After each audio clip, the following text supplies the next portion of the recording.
Well, hello, ladies, gentlemen, and everyone listening in. Welcome one and all to this newest edition of the VORW International Podcast, the early 2026 edition.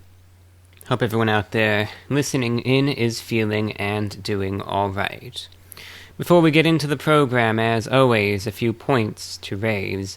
While there is no fan art to premiere in this newest program, if you are feeling artistically inclined, it is long-standing tradition to feature prominently your fan art in future programs. More often than not, I'll usually make it the thumbnail of the YouTube upload, and I'll display various pieces of fan art throughout the YouTube version of the podcast. It gives folks listening in something to look at while they're tuned in. And likewise, of course, it's a lot of fun to showcase the various fan art. A lot of people like checking it out and seeing it. And, of course, if you do submit a piece of fan art, I, of course, will credit you in the description of the program.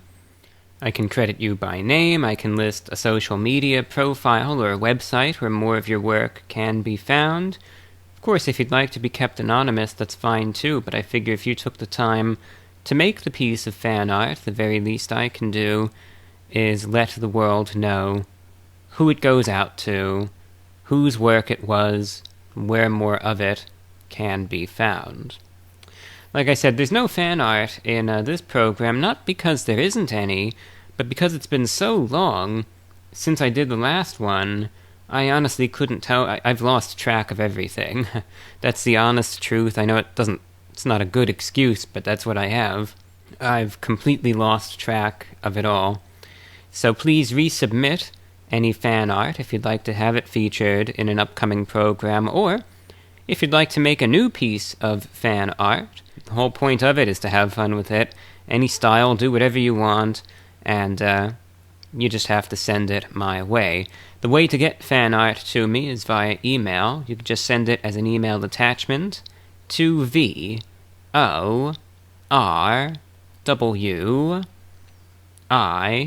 info@gmail.com, and then with that email, just please let me know how you would like to be credited. Again, it could be a first name, could be first and last name, could be an online username, a pseudonym, anything. And also let me know if you want me to include a link to any of your social media accounts, websites, etc., where more of your work can be found. So that's all that I ask. If you just send in the fan art, but you don't let me know how you'd like to be credited, I will just keep you anonymous by default. Better safe than sorry is my approach there.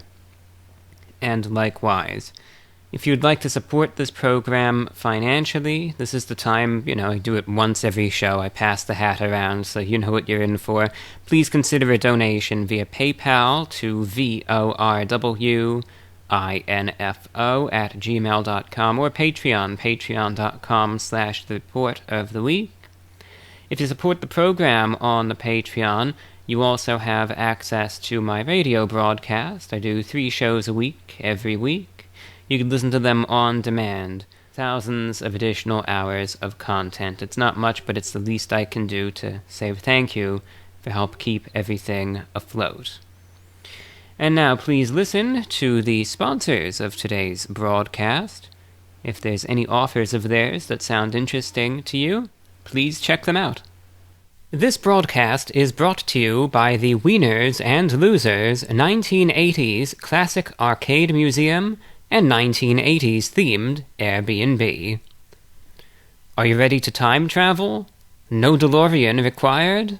Introducing the ultimate 1980s themed Airbnb, where every stay feels like stepping into a rad John Hughes movie, minus the teenage angst.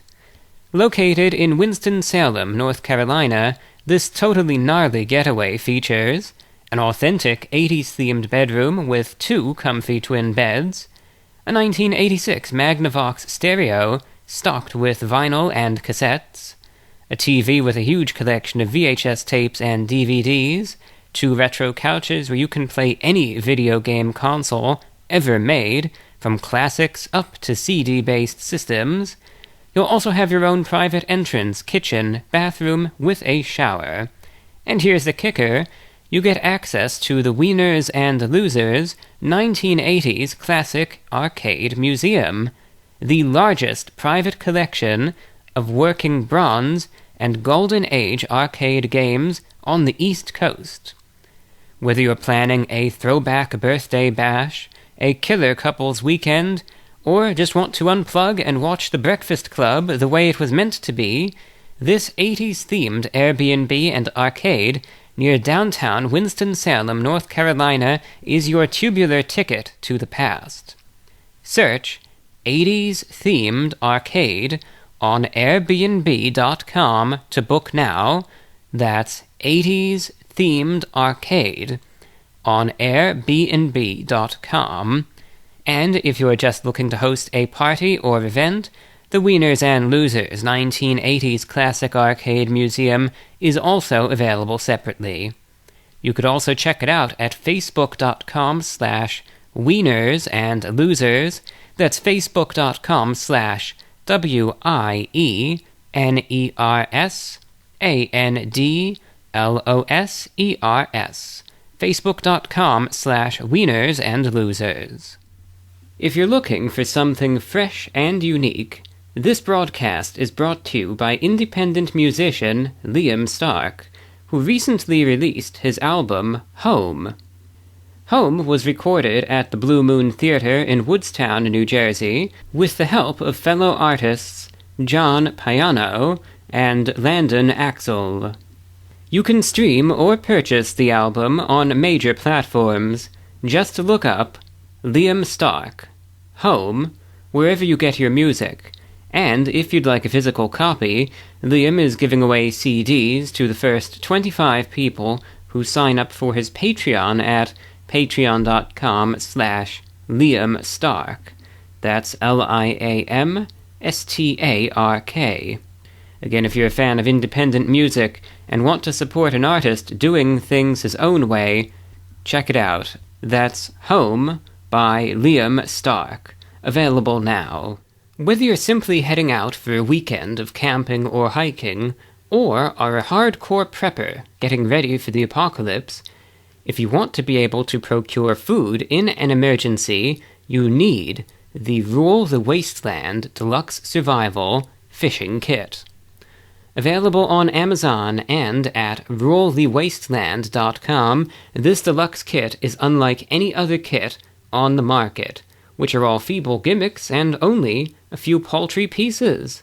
The Rule the Wasteland Survival Fishing Kit is designed with everything you actually need to catch fish in a survival situation, including over 250 feet of fishing line, more than 35 various size hooks, multiple bobbers and lures, and even a mini multi-tool.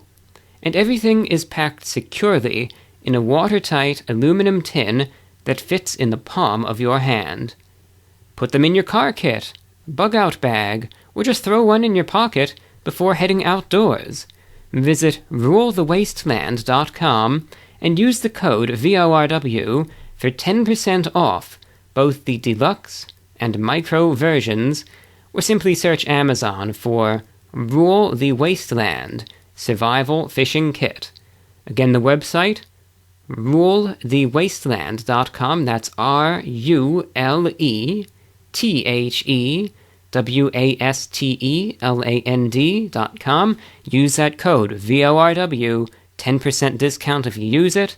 Rule the Wasteland Survival Fishing Kit, available at the website or on Amazon.com.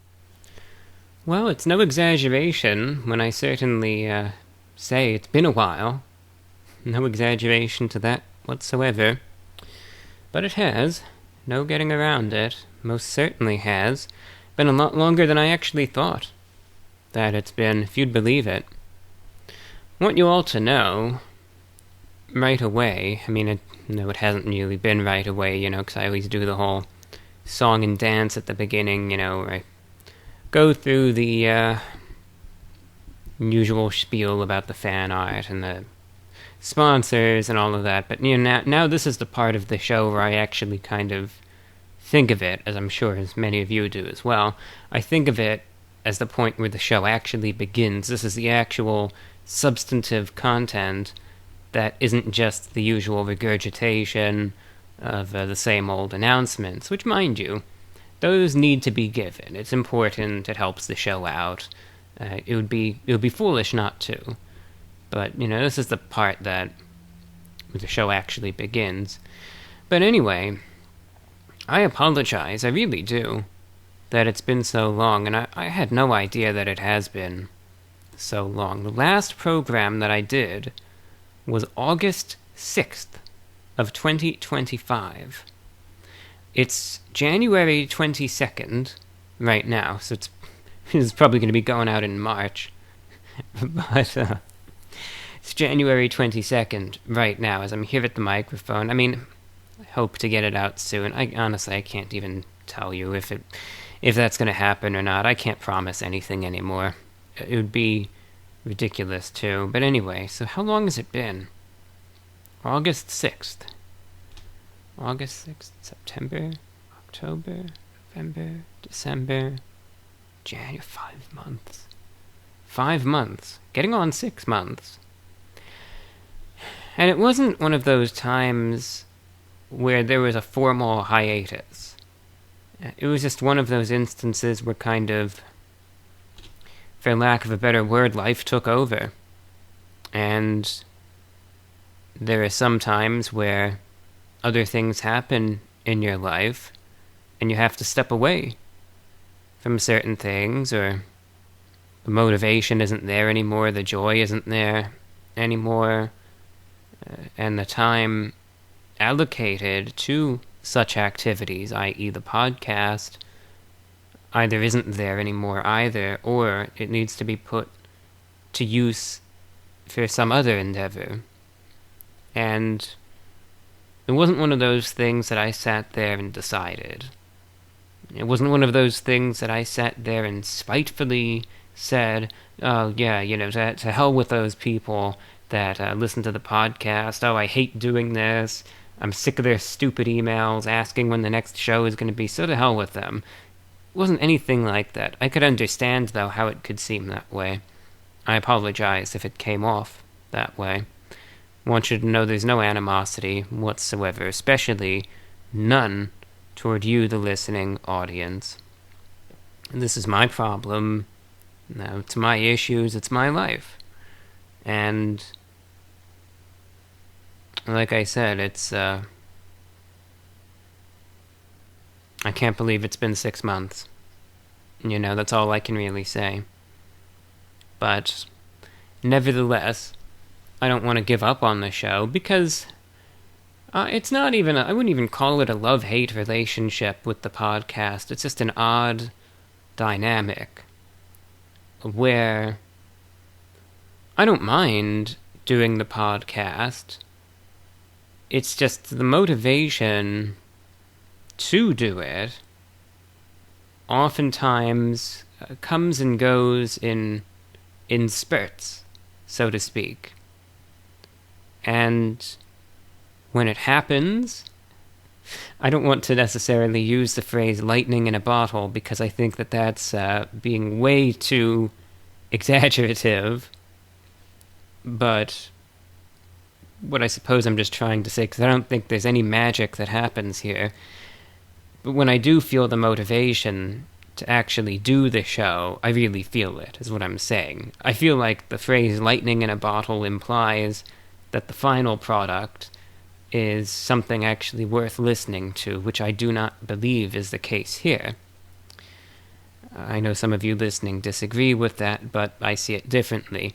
Nevertheless, for years now, there are those instances where, sometimes it's once every couple of weeks, sometimes it's once every couple of months, but sometimes it's longer than that. Sometimes I just get in a rut, or, like I said, in this most recent instance, there's things just more important that take the place of it that I cannot take the time put to those things and say, no, I'm just going to do the podcast instead. It's ridiculous. But anyway, so finally, after a while, it's a new year, and the urge is there again. But honestly, I don't want to get your hopes up. That's the thing. I don't know when this urge will come and go to do the show, so all I ask is just take it for what it is, and the show isn't gone. It'll just be here when it is.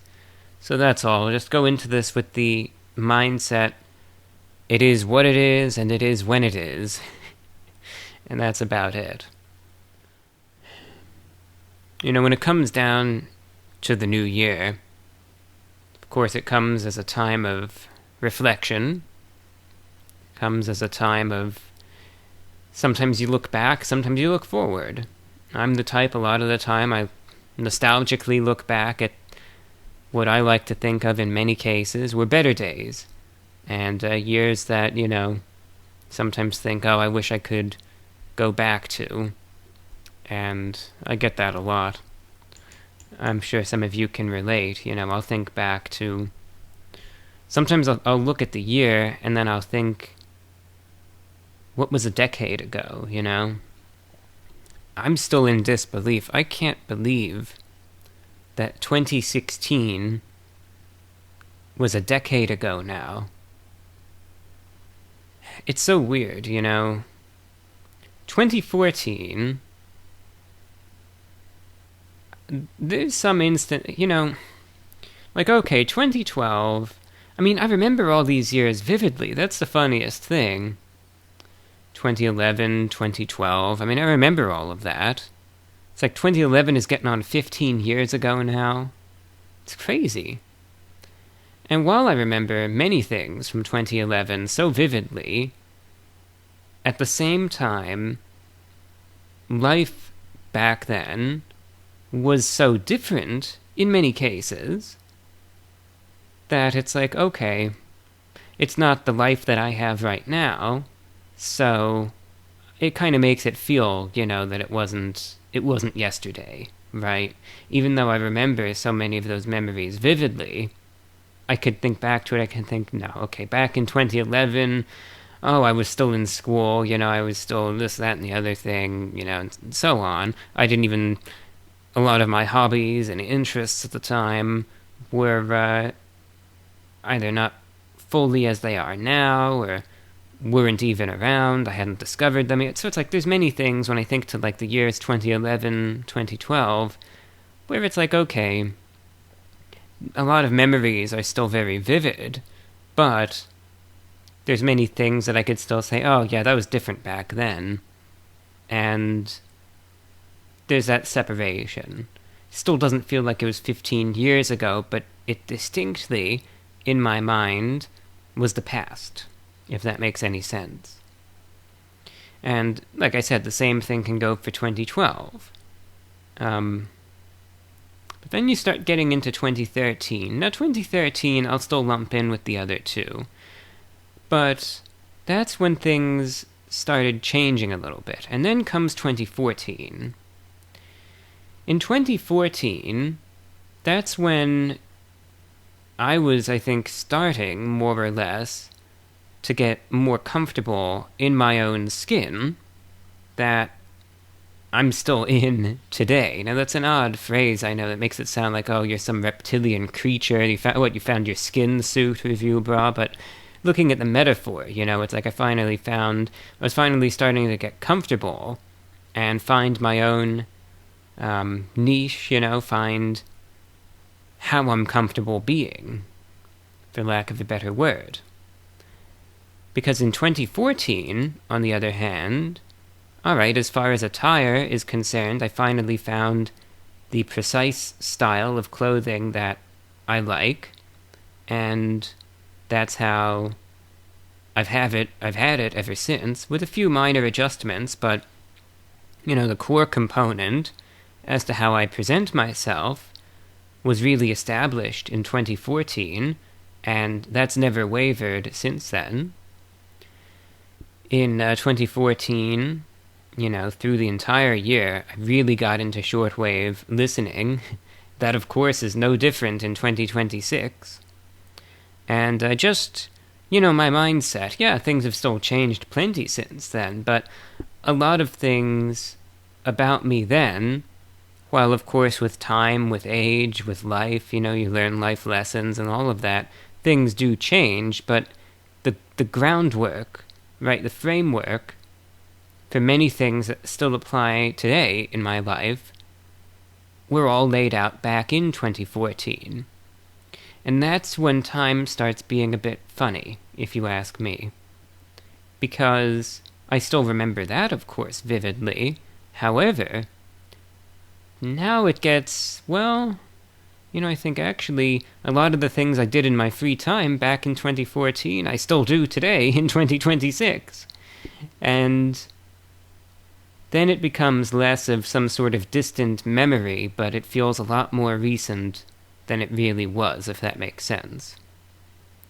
And then that's when, the nostalgia really kind of kicks in, because it's like, yeah, back in 2014, well, like, with Shortwave, for instance, I kind of get nostalgic for 2014, because back then, I was an avid radio listener. I really enjoyed listening to the international shortwave broadcasters. I still am to this day, of course, but it's like a lot of the things that I did back then I still do to this day. The exact same websites, the exact same everything. Where back in 2014 I'd get up, then in the afternoon I would open up one of these online shortwave WebSDR receivers, the one in the Netherlands. And back then, there was a whole plethora of signals that I was all familiar with, that I looked forward to listening to each day. And now it's like 12 years later, I open up the same site, it's the same receiver in the same location, but half the stuff that I used to enjoy listening to back then isn't around anymore. Like, I remember I'll give an example. It's like, I remember very specifically in the afternoons, I had this whole routine where there were certain stations that I really enjoyed listening to at certain times. And back in 2014, for instance, at around 2 p.m. or so, I remember I would be able to tune in to 15540 kilohertz. That's when Radio Kuwait would be on. I'd listen to their English service for a while. Then, depending, maybe around 3 p.m., I would tune into the Voice of America's English service. They would be loud and clear. Then I might switch back to Radio Kuwait for a while. The BBC World Service was going strong. Deutsche Welle was on. Could listen to them too, all in English. And then I'd sometimes scan around. There was a broadcast in English of Radio Exterior de España. Then I could swing the dial up a little bit, listen to the Voice of Greece. Then I'll go back down to Radio Kuwait. And all of these stations that had such diverse programming for news, music, entertainment, just in a single afternoon, that kept me company. And I could listen on that WebSTR. I also had my own radio that I could pick them up direct. And it was a lot of fun. Then I remember Radio Kuwait would sign off at 5 p.m. So then at 5 p.m. I would switch. I would go to some slightly lower frequencies. I'd listen to these broadcasts of All India Radio in English. If I wasn't feeling that, I would switch again over to the BBC for a while. Could listen to some of the brokered programming on WRMI. I think there was the Voice of America again with music shows. There was Radio France International. They had an English program at that time. This was back in 2014. There was an abundance of things to listen to, but it's like now, in 2026, in the afternoons, I'll turn on the same radio, and at the same time, Radio Kuwait's gone. The Voice of America is gone. They got gutted last year, so that's not around anymore. The Voice of Greece is gone. They left the airwaves in 2022. DW is gone. The BBC really restricted their programming to just, these short little blocks of broadcasting a day each day. All India Radio, they're still around, but they don't really have this sprawling, massive English service anymore. It's just a 15-minute block, which is mostly an interview program that, to be honest, is unintelligible sounding. It's like it's always a phone interview with someone that has the worst possible audio you could find. It's like you're listening to someone through a tin can. Radio France Internationale is still around, but they don't broadcast in English anymore. Radio Exterior de España, they're thankfully still going, so they're one of the few that's still hanging in there. But it's like, there's still things that I'll listen to. It's like, I'll fill the void with stuff. For instance, now what I'll usually end up doing is I'll listen to some Russian stations that mostly, of course, they broadcast in Russian, but they sometimes add some music as well, and honestly, the playlist is pretty good. It's a lot of 80s, 90s, early 2000s music, and, so I'll listen for the music a lot of the time, and that's not bad. I'll usually have that going. Sometimes I'll listen to the stations now broadcasting to Iran. I'll listen to Radio Farda, the BBC Persian service. I'll monitor that, see if there's any jamming from Iran, which there usually is.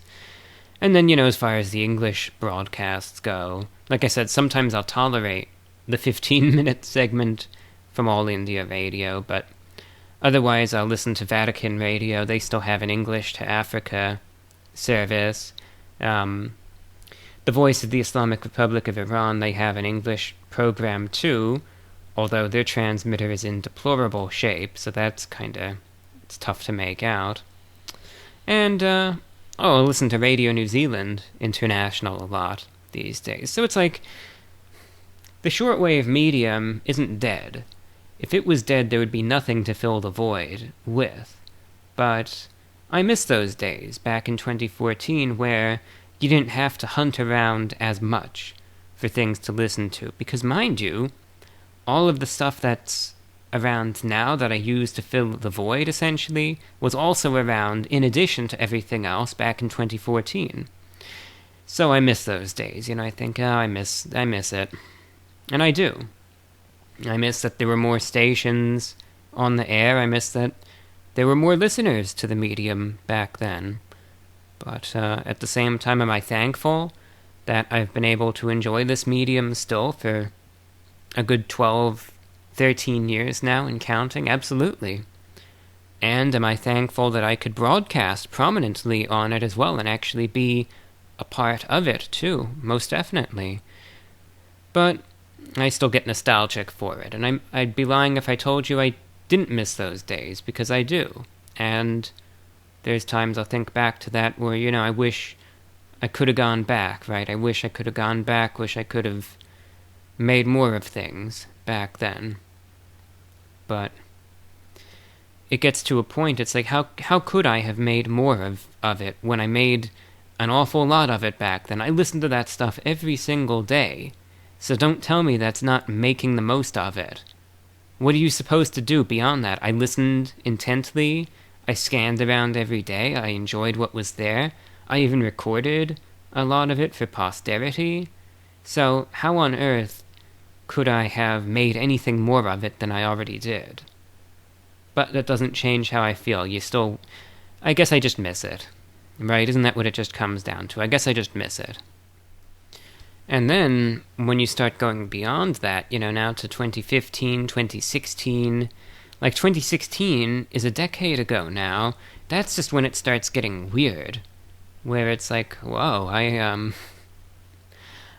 make that make sense, I will say, 2016 wasn't the greatest year in the world. 2016 is one of those years that there's certain things about it that I'm still nostalgic for, but there have been better years. I'll tell you this, 2017 was way better a year than 2016. It's not to say I didn't have good times in 2016. I did, of course I did.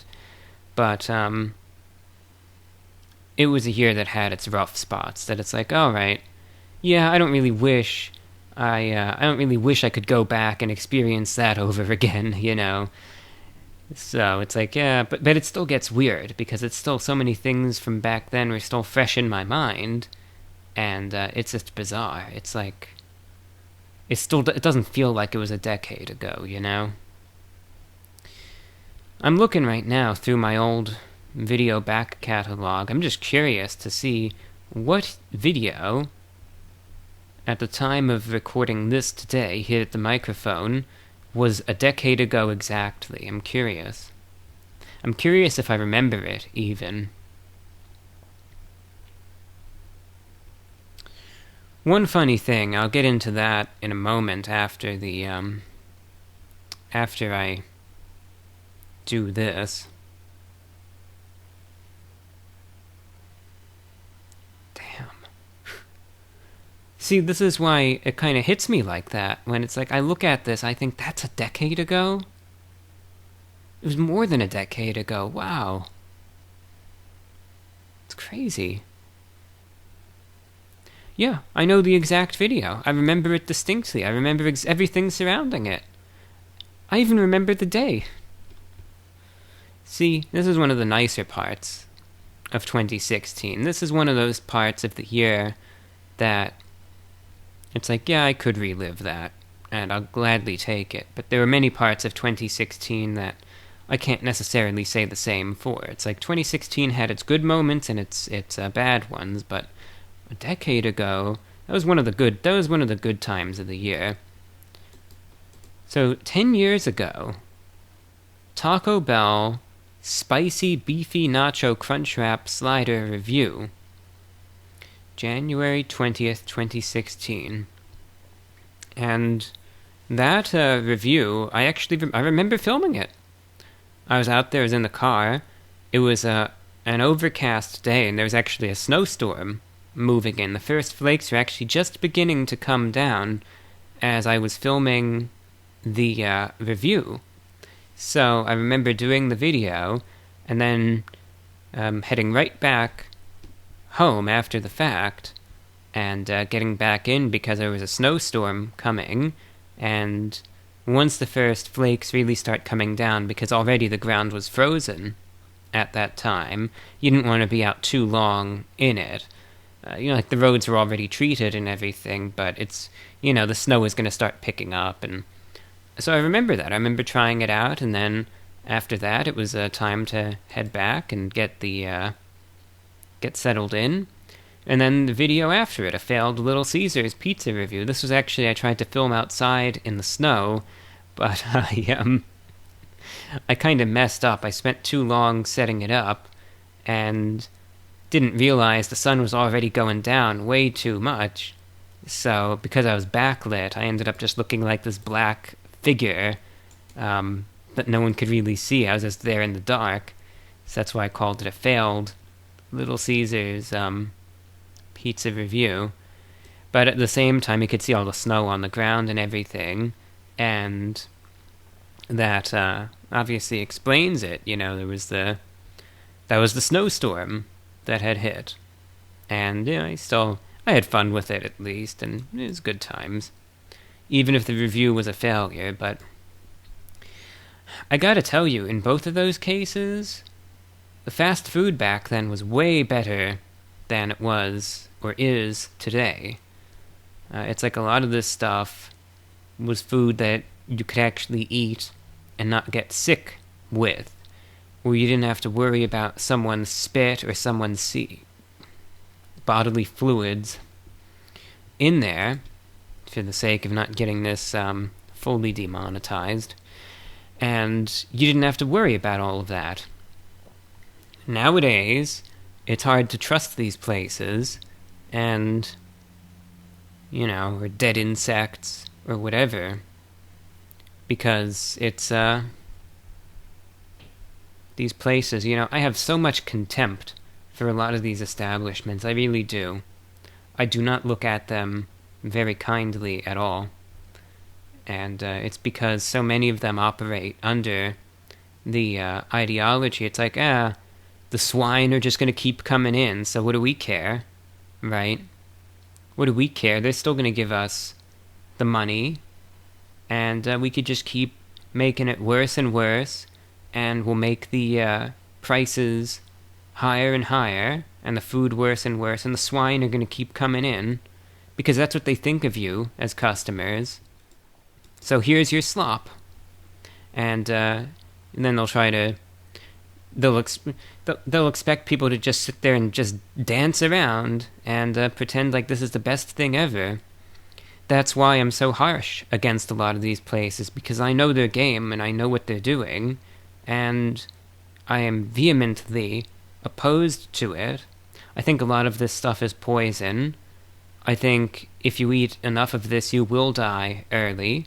Having eaten enough of this is going to make me die early. And these are the consequences. This is the stuff that they push out and peddle out. And, so nowadays, I don't even hide it anymore. I don't pretend to be excited about half of this stuff. And if it's bad, or if something seems bad about it, or if there's a bad experience surrounding it, I don't hold back anymore. I tell it like it is, as it is, and if I go on a rant against these places, it's, in my opinion, well-deserved. Because I see a lot of this stuff as harmful, so the very least I can do now is perhaps try to tell a broader audience that if something's bad, tell it exactly as it is, and describe it for what it is. And I feel like that's the least I can do.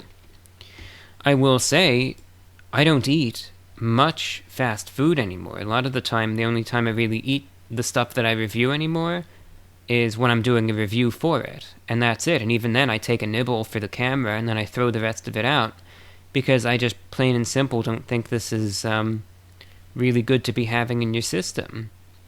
There are exceptions to it, though, and when something rubs me the right way, I make that clear as well, because those good places, those good items, those good meals, all of that is getting rarer and rarer as well. And if something is actually good, I try to make that abundantly clear, and I try to tell people, hey, this is bucking the trend, and I feel safe eating it, and I feel all right promoting this too. But yeah, that's just how it is for me anyway. It's just like, when you get these places like Popeyes, for instance, or when I have experiences so bad, and it's like, okay, I could do one of two things.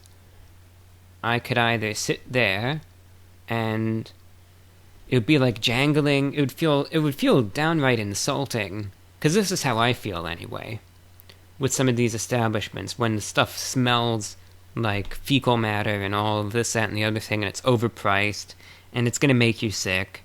I could either sit there and I could go, ooh, it's Popeyes, ooh, and it's like you're jangling a little set of keys in front of a toddler. Ooh, Popeyes, ooh, go and buy this and get sick, ooh. And I can do that for what? For what? So, there's no point in doing that. It's insulting to you as a viewer and as an individual. And to me personally, by my own standards, I find that morally reprehensible. So, like, back in December when there was that other release, I thought, alright, I could either sit there and do the song and dance for what? Or I'm going to put my foot down and just go on a rant against them, and if no one watches it, so be it, but I feel better about myself doing that than taking any other course of action, so that's what I did. And then the same thing went as far as the Arby's is concerned as well. But, following that, there was, Taco Bell is what it is. I say, hey, if you want it, get it in moderation.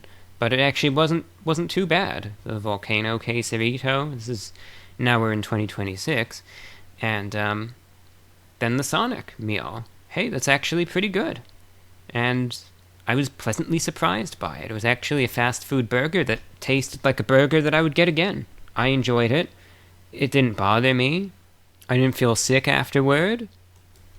So, that's, there's still good stuff out there, don't get me wrong. And that's why, yes, I look at a lot of these places that when they know what they're doing and they just don't care, I don't like the impact that it has on people, and that bothers me.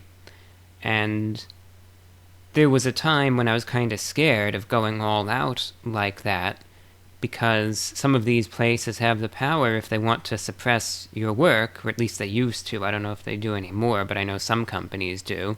They actually have the means to do it. And, so I tried to skirt around it a little bit, but then it got to a point where I said, I just don't care anymore. If they want to, try it. And so be it. Because I'm still going to do my thing. And, so that's the point that it got to. I don't like the way a lot of these places go about their business, right? I don't like what it's doing to people. But at the same time, if things are able to course correct, and many of the chains that I have, a more contemptible view of, if they course correct, or they decide, hey, you know what, we're going to actually release something good and something that's decent, and we're going to take care of our restaurants better, etc., etc., I'm going to sing them praises, deservedly so. So when I talk about these establishments, I really just don't like the way a lot of places operate, and it's not just fast food. You see this everywhere now, this like a disease that's infected so much of modern society, and it's sad, it's depressing, honestly. But the places that either realize and course correct, or places that just haven't really fallen to that level yet, I will sing praises of. And even these places that I don't have the best opinion of, if they change, or they do something good, I'm going to give them the praises. It's not like, I think I've even said in a video, I just don't hate these places in the blanket sense where they can never do anything good ever again, this, that, and the other thing, because I don't think that's the case. I think they most certainly can, and I hope that they do, right? That's what I want to see them do. I want to see them change. I want to see them improve. I want to see them get better. I hope to see that. And I hope a day will come where it will. Do I have a good view of the future, though? I don't. So, there's that. Boy, what a buzzkill you are, review bro. But, hey, I want to be wrong. I want to be wrong. I want to see good days ahead, even though I don't really see a realistic scenario where that'll ever happen. Hey, maybe I'm closed-minded. I'd like for that to be the case. Are you a fan of music? Well, good news! Connor Olsen is an independent musician here to bring you some great tunes. Inspired by artists such as Sparklehorse, Daniel Johnston, and Eels, Connor's music embraces a lo-fi, rough-around-the-edges aesthetic that is sure to appeal to fans of underground music. Connor also has a new single out now entitled False Horizons, and would like to thank his dog, Clover, for allowing her likeness to be used for the cover image. You can find his music on all major streaming platforms, and be sure to look out for his new album, Persephone, when it releases this Halloween. Again, that's Connor Olsen, and make sure you check out that new single of his, False Horizons, available wherever you find your music. For any real estate agents, builders, or business professionals out there, first impressions matter. Whether you're selling a property, showcasing your work, or marketing yourself, high-quality visuals can make all the difference. And that's where multi-focus media comes in. We create stunning real estate photography, cinematic videos, and professional headshots to help you stand out. We specialize in real estate photography, cinematic walkthrough videos, aerial drone shots, and digital enhancements like virtual staging and floor plans. But we don't stop there.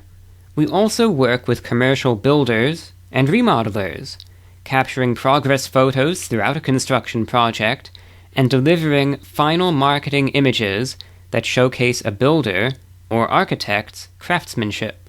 Beyond real estate, we also offer professional headshots at our studio in Central Connecticut, perfect for realtors, executives, and business owners who need a polished, professional image.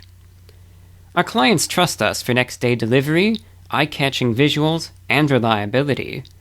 Whether you need a full suite of real estate marketing assets, progress documentation for a construction project, or a professional headshot that elevates your personal brand, we make the process seamless and stress-free. Unlike big box media companies, we tailor our services to your needs, giving you the personalized attention and high-quality results that make your listings, projects, and brand stand out. The success stories speak for themselves. One of our real estate clients told us, "I listed a home with Multifocus Media's photos and video, and we had multiple offers within 24 hours. A builder we worked with said, "The progress photos you captured helped us keep our stakeholders updated, and the final images were perfect for our website and marketing materials." That's the power of great visuals. If you're a real estate professional, commercial builder, or a business owner in Connecticut, let Multifocus Media help you stand out. You can visit their website, www.multifocusmedia.com, see their work, and book your next session. Whether it's a real estate shoot, construction project documentation, or professional headshot, we make sure you look your best. That again is multifocusmedia.com. Check out the website, see the results for yourself. Multifocus Media, because great visuals don't just capture attention, they create opportunities. So, otherwise, I don't think I even announced it in this broadcast before, but, I started up a new Shortwave broadcast. It's for listeners in East Asia. And it's really exciting. It's exciting for me anyway. I think, oh god, here he goes again with the shortwave stuff.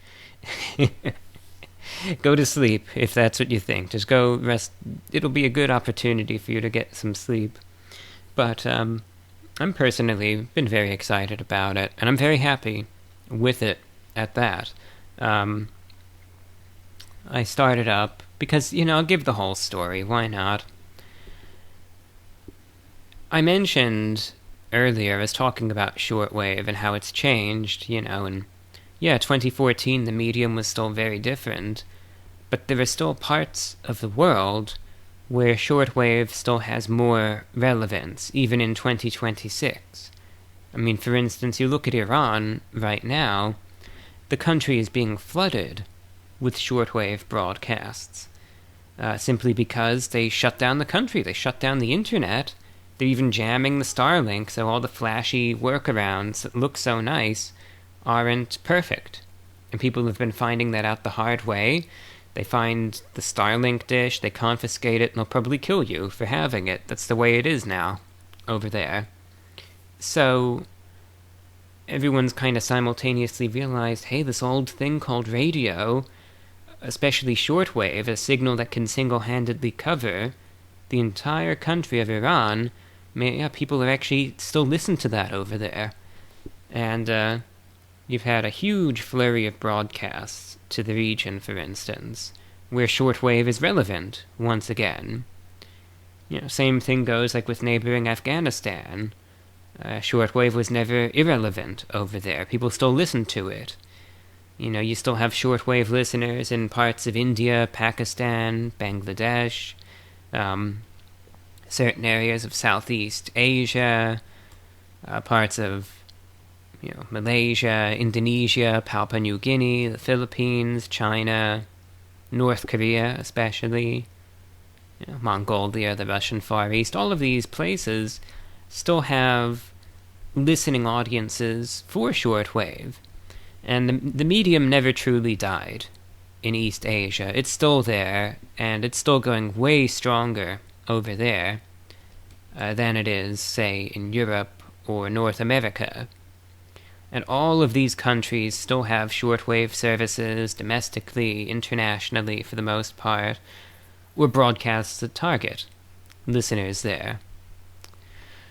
Back in 2017, I'm just giving you the full story like I said I would, there was an opportunity that presented itself for me. And mind you, I've been doing my shortwave broadcast for 11 years now. In early 2017, an airtime broker who I had worked with before presented me an opportunity and said, I have access to a transmitter site in Tashkent, Uzbekistan. It's 100 kilowatts, but this is a transmitter site that caters to international broadcasters. They have antennas that can broadcast to Europe. They could broadcast more locally to Central Asia. You could get any part of Russia you want. You could beam to China, to India, to Japan, anywhere. And what I remember doing, I decided to initially do a one-off transmission from Tashkent. And I specifically decided, hey, I'd like to essentially beam the signal due east from Tashkent and see if the signal's able to reach Japan. I was so astounded by the results of that one-off airing. It was like a special broadcast. There was so much listener response from East Asia, Central Asia, from listeners even in India and Russia. I decided, you know what? I don't have a lot of money, but this is obviously a part of the world where shortwave is still relevant. So I reached out again to the airtime broker. This was probably in February, March of 2017. And I said, hey, this airing was so successful. Do you think we can do this on a weekly basis and make this a regular transmission? And they were able to do exactly that. So for a span of about 3 months, I think, let's see, it was March, April, May, and then like the first half of June of 2017, I was able to broadcast every Thursday. It was on the frequency, I'll never forget it, of 98.75 kilohertz, 100 kilowatts from Tashkent, beamed due east. It was across Asia, specifically focused on Japan, but the signal reached, quite strong across Mongolia. The signal was pretty good across Kazakhstan and, Uzbekistan, Tajikistan, Kyrgyzstan. It was able to reach the Korean Peninsula. It was able to hit Japan. Some of the signal was even there was a kind of a little band of reception possible across much of India and Bangladesh. And even some instances where the signal was able to reach parts of Australia and New Zealand, and even Europe, albeit weakly in those cases. The broadcast band back then was it was packed full of signals, so I was very thankful I was able to find a spot that was quiet, didn't suffer from interference. So during this 1 hour, I was able to have my broadcast and get the signal out to listeners, again, across East Asia. And the response was remarkable, especially from listeners in Japan. And they sent in these wonderful reception reports and messages. They were so nice. They were these nice typed, very neatly formed, very formal letters, but they were still sincere at the same time. And there was so much feedback that came in from all corners of Japan. The signal wasn't overwhelmingly strong, but it was listenable over there. And that's where the majority of the listeners were in Japan. It really got a following there, but I also would get emails that would come in from listeners in India. There were some listeners in the Russian Far East that would tune in, and again, some folks even in Central Asia that would pick it up. I even remember there was someone in Tashkent who was, very close to the transmitter, so he got an excellent signal, but he just had a small little radio, just a casual listener in that part of the world that stumbled across my show, and I never forgot that airing. And, like I said, the response out of Japan was unforgettable. And all the listeners there became regulars, too. That was the most amazing thing. They kept tuning in each week and had such nice letters, and it was a really nice community. But unfortunately, my budget back then wasn't the highest, so sure enough, the money that I had available to keep this going ran out in June of that year, 2017. And mind you, this was during a time when the channel was smaller, the ad rates were lower, and in 2017 there was also an issue of demonetization going on. And for those of you that were really long time into YouTube, maybe you remember the old adpocalypse that happened back then as well. And so it was... finances were... I had to make a difficult decision, and I had to end that broadcast despite the fact that it had such good reach. Oh, I regretted that decision so much. It was a broadcast that had an audience.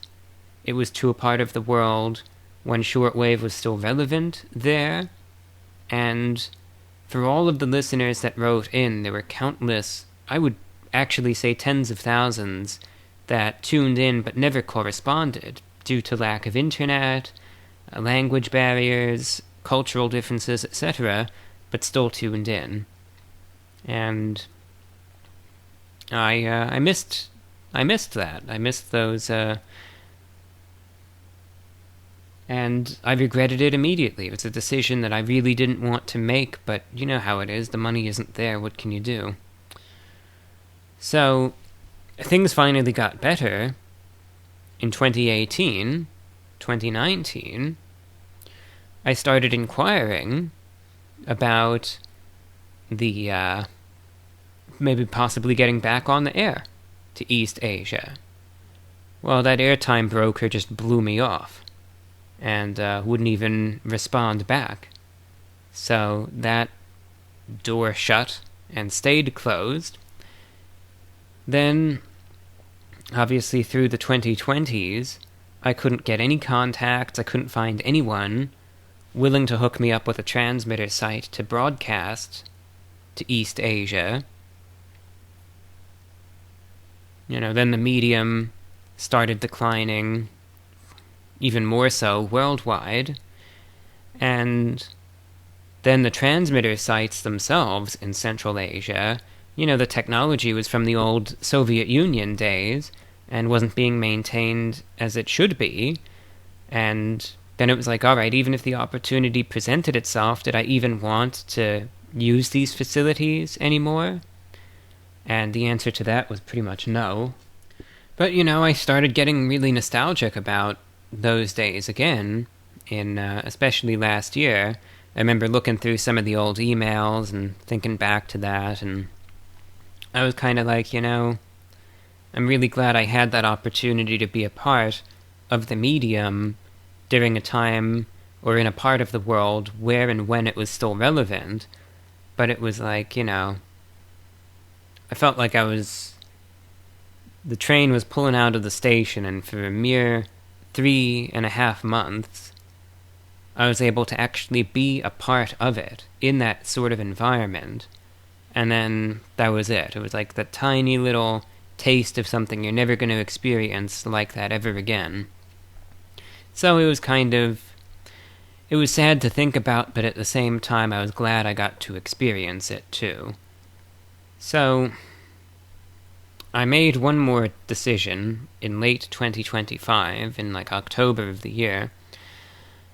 I finally had a contact that had access to some pretty big broadcast facilities. I'm talking, a transmitting site in Issoudun, France, which is used by Radio France Internationale, that has, 13 500 kilowatt transmitters. This is international government broadcasting infrastructure And through this contact, I was able to use that facility for my own programming to broadcast to some parts of the world, like Africa and South Asia.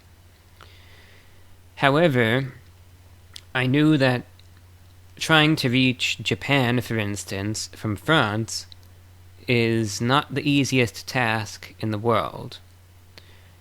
So I took a gamble. I said to my contact, I know you're very, very well versed in the world of international broadcasting. I pretty much told it like it is. I said, there was a time when I used to broadcast to East Asia. I told the whole story, yada, yada, yada. I said, I don't know if you only have the abilities with getting people on this transmitter in Isodun, but if you have any way at all to get me on any other sites that could especially reach East Asia, let me know. And my contact, he said, all right, hey, I'll see what I can do. So some time went by, and after about a week, he got back to me. He said, yes, I actually have an opening for you that you might find as a pleasant surprise. The truth of it all is that he ended up somehow being able to find an opening on a transmitter site that normally does not sell their airtime. It's out of Taiwan, and it's used by Radio Taiwan International, a government broadcaster. And for the most part, there are small exceptions here and there, this site is pretty much strictly for, the big guns of international broadcasting. So they'll broadcast Radio Taiwan International, they'll broadcast the BBC World Service, they'll broadcast Radio France, Vatican Radio, Radio Free Asia. They broadcast several news stations to Myanmar. I think they have some broadcasts to North Korea that are, clandestine for the most part. And as a result, it's like, it doesn't seem like the type of facility that would air my program. Yet somehow, maybe they just sent a file of my program to them. They said, hey, listen for yourself, and if you're open to having this on your station, they'll probably take it. Maybe that's what they did. I have no idea how they got the opening for me, but somehow they did. And they said, this is infrastructure that's used pretty much for state broadcasters. However, if you want to use it, it's there for you to use now. We can use a 300 kilowatt transmitter and have you beamed up to Japan, and your signal will be extremely strong. It will mirror how the Voice of America used to sound in that part of the world. It will be like the BBC or Radio Free Asia, except it'll be VORW. And it will be one of the strongest signals there. The price wasn't cheap. Understandably so. This is mostly infrastructure for stations with government budgets. But they said again, if you want it, the opportunity's here. It's not going to get any better than this. So if you want it, it's yours to take. So of course I said yes to it. I thought, no way. I thought, yes, I would be a fool not to take this. Absolutely. Sign me up. Let's do it. Let's get, 10 weeks of this. We'll do it on a weekly basis. We'll do it every Thursday, just like the good old days, to kind of pay homage to, that old airing on 98.75. And we'll see what happens, because at the same time I knew the medium had declined even in East Asia, but it wasn't dead over there yet. There's still other stations on the air, plenty of them. It's like if I check just based on the languages, there's 112 different broadcasts still on the air in Japanese. In Chinese, there's almost 900 broadcasts still on the air on shortwave. In Russian, there's 125 broadcasts still going. Well over 100 in Korean. So obviously, there has been still a decline since 2017, but with so many broadcasts still on the air, I thought they obviously aren't still doing all of this for nothing. There's still people there that are still listening, and audiences out there to justify all of this. So I thought, I'm going to throw my hat in the ring. I didn't have my sights set too high, but I decided, you know what, I'm going to go ahead with this. 300 kilowatts now. This is the highest power regular broadcast I've ever done, probably from the best facility I've ever used, and we're going to see what the response is like. I said, I bet it's going to be lower than what we usually got in 2017, but it's going to be really interesting. This is going to not just be a hypothetical anymore. It's not just going to be some nostalgic what if. This is actually real life, real world comparison, and we're going to see right now how the medium has actually changed over there since 2017. So I got things all set up, and my first broadcast on the frequency, it's 97.05 kilohertz every Thursday. And wouldn't you know, the feedback that came in, even that first week alone, exceeded the number of emails that I got back in 2017 for one broadcast. Greatly. And each week, week after week, the amount of correspondence in 2026 from this transmission is actually far higher than what I got back then in 2017. And it's much more geographically expansive. As a matter of fact, this is probably, it's ended up being, I would say, the most listened to broadcast that I've ever done in 11 years of broadcasting. Even how the medium has declined, I would say the listenership in East Asia to my airing right now, in 2026, is higher than it was in 2017, even when there were more listeners to the medium broadly back then. Simply because, again, the signal is so strong right now. It's crazy. At that hour, and it goes out, just if you actually want to listen, at 1800 JST every Thursday. That's 09 hours UTC every Thursday. That would be 4 a.m. Eastern, 3 a.m. Central, 2 a.m. Mountain, 1 a.m. Pacific time every Thursday on 97.05 kilohertz. That's 9.705 megahertz. The signal, I've checked, I've verified this, is the strongest one on that entire broadcast band, which is still actually pretty packed with stations. I'm surprised it's not as empty as I thought it would be, given how much time has gone by. It's the strongest station there, which, in a place like East Asia, to be the strongest station still on a crowded shortwave broadcast band, you will be listened to no matter what when it's just that strong. People will find it. Anyone scanning around, you'll get people just spinning the dial. They will easily hear it.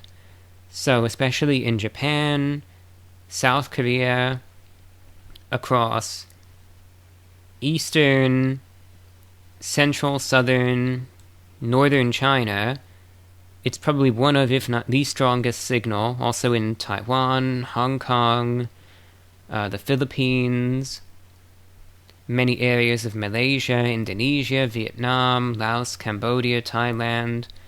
An extremely, extremely strong signal that if someone has a radio, even if it's just a cheap, no-name brand radio that they just got from the local shop, or if it's an old boombox or something, they'll hear it crystal clear.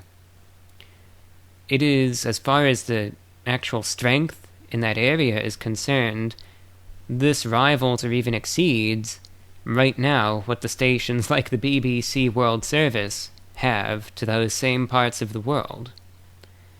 As a result, the response is incredible.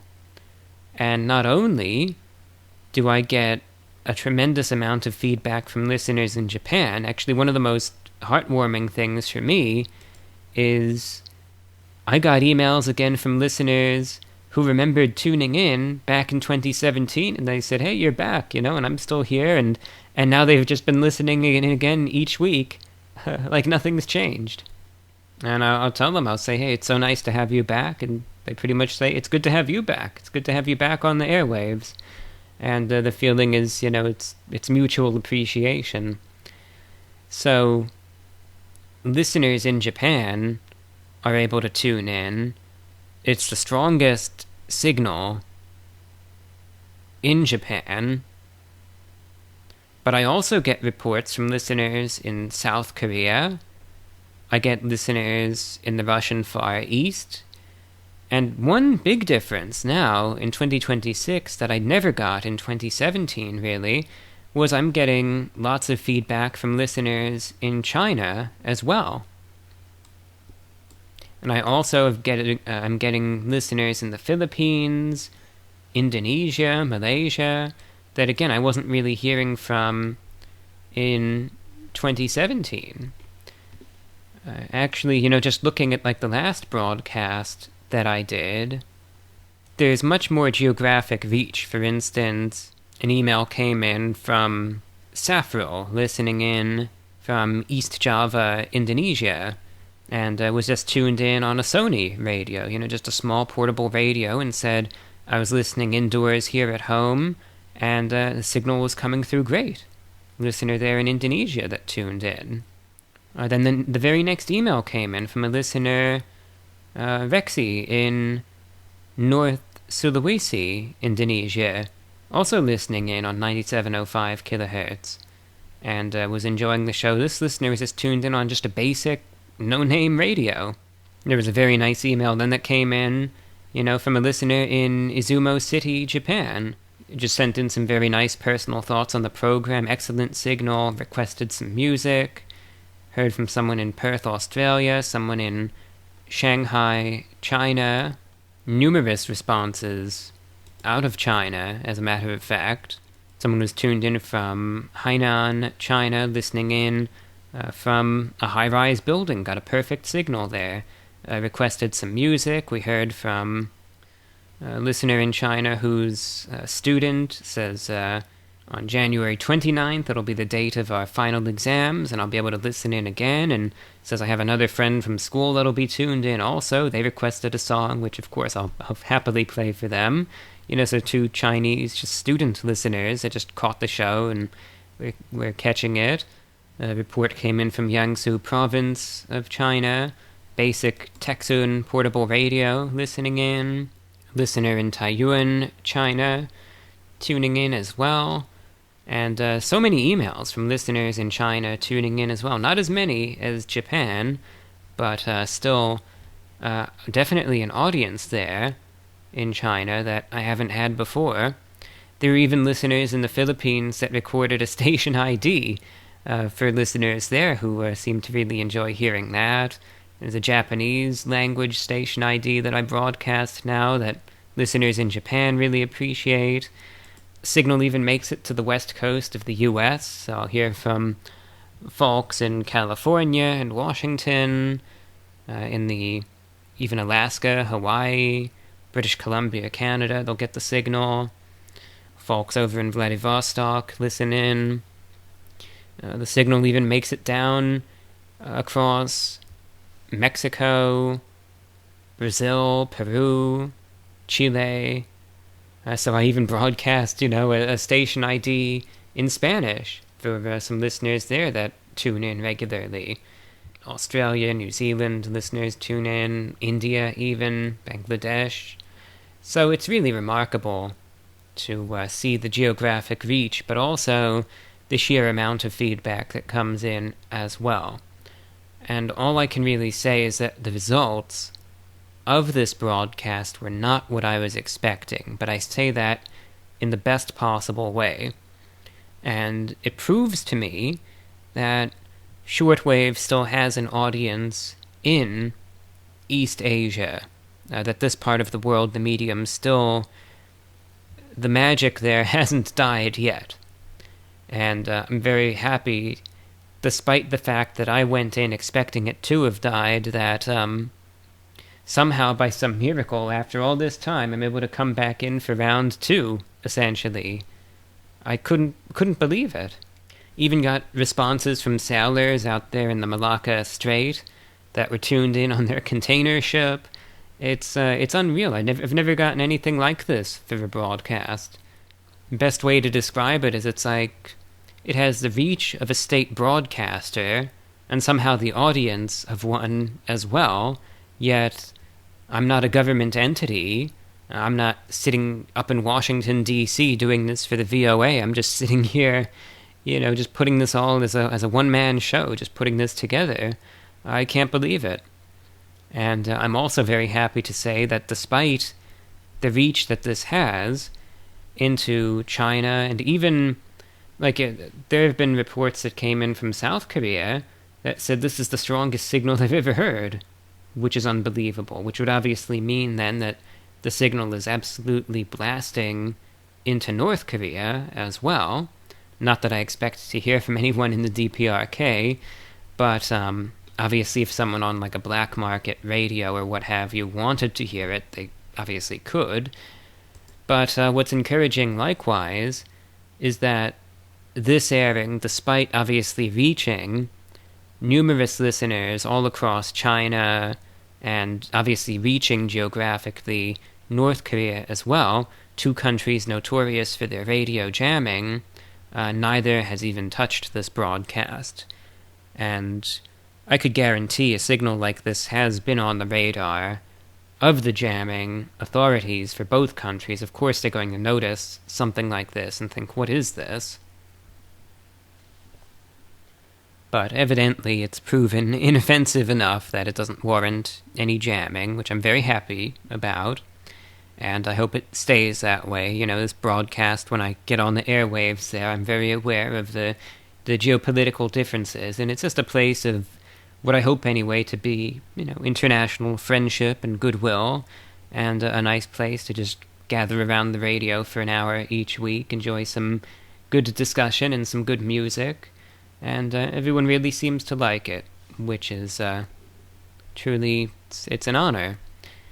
And like I said, given the reach, it's obvious that there are also many tens of thousands tuned in right now that don't have the means to correspond, folks in some rural areas of Indonesia, Malaysia, even the Philippines, some of the villages in Southeast Asia, or across parts of China, Mongolia, Russian Far East, etc., or even in parts of the world like, Peru and Ecuador and Colombia and all of that as well. Even the Amazon, they could get a good signal, or some of the remote Pacific Islands, the signal's there too. So obviously it's like, when you have that sort of coverage and that verifiable, overwhelming response, then you know that there are also people tuned in that don't have the internet, or don't have the means to write in. So I know that it's going out to a considerable, substantial audience, and that's why I do a separate show just for that airing each week, because it's obvious that the listenership more than justifies it. And at the same time, I'm handling this broadcast differently, that while the airtime is expensive, I said to myself, I'm not letting this one slip away like I did the one in 2017. So I told my contact, I said, make sure you tell the folks at Radio Taiwan that I am here to stay, and we're going to pay this broadcast ahead well in advance, and this is going to be a fixture on the dial over there. So I did just that, got it extended weekly through May, and they just said, hey, just keep them coming, you could pay it through the month, and that's exactly what I'm going to do. So if you want to listen in, you can. Like I said, it's every Thursday, 97.05 kilohertz, and 9 hours UTC. That's 4 a.m. Eastern, 1800 JST. And it's a new show. It's separate from the ones on Saturdays and Mondays. So it's a brand new program. So I do 3 ones a week now.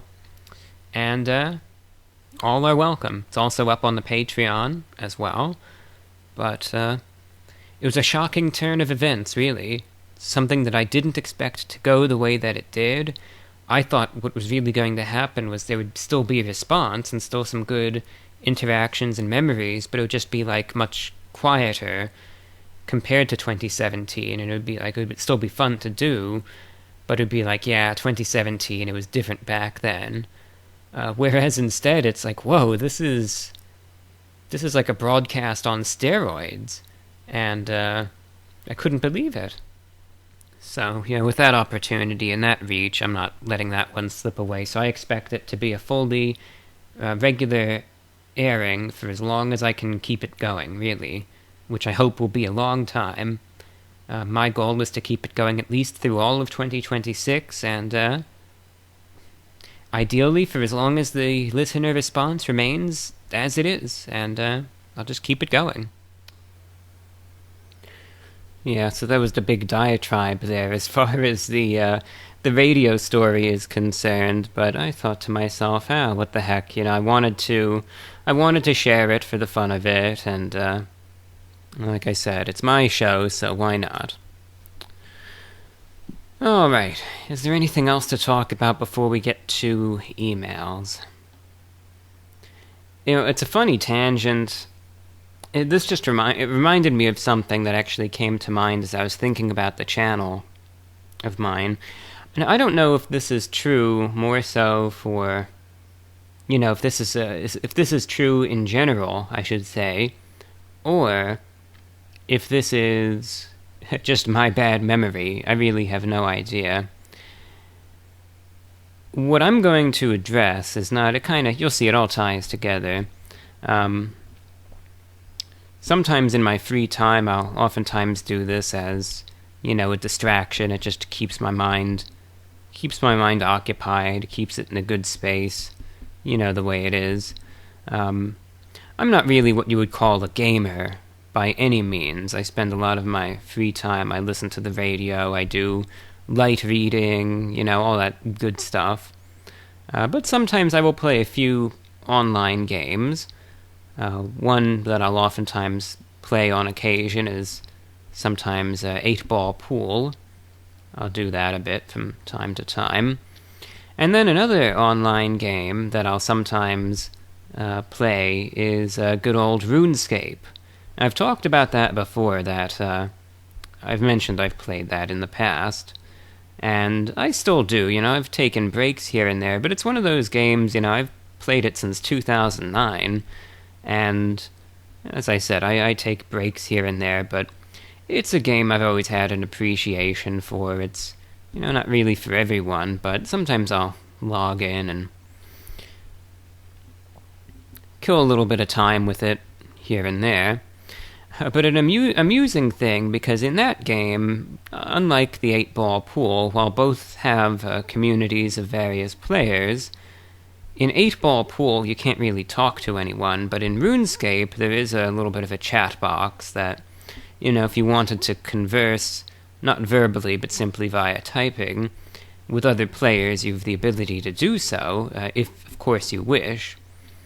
And the account that I have, I for the fun of it, I did this years ago, I put Review Bra in the name, because I was thinking, I wonder who's even going to notice. I kind of did that, not really as a joke, but out of personal curiosity, and I mostly just keep to myself, but I thought, I wonder if I run into anyone, is anyone actually going to, click on my account, see the username, and think, is that actually Review Bra?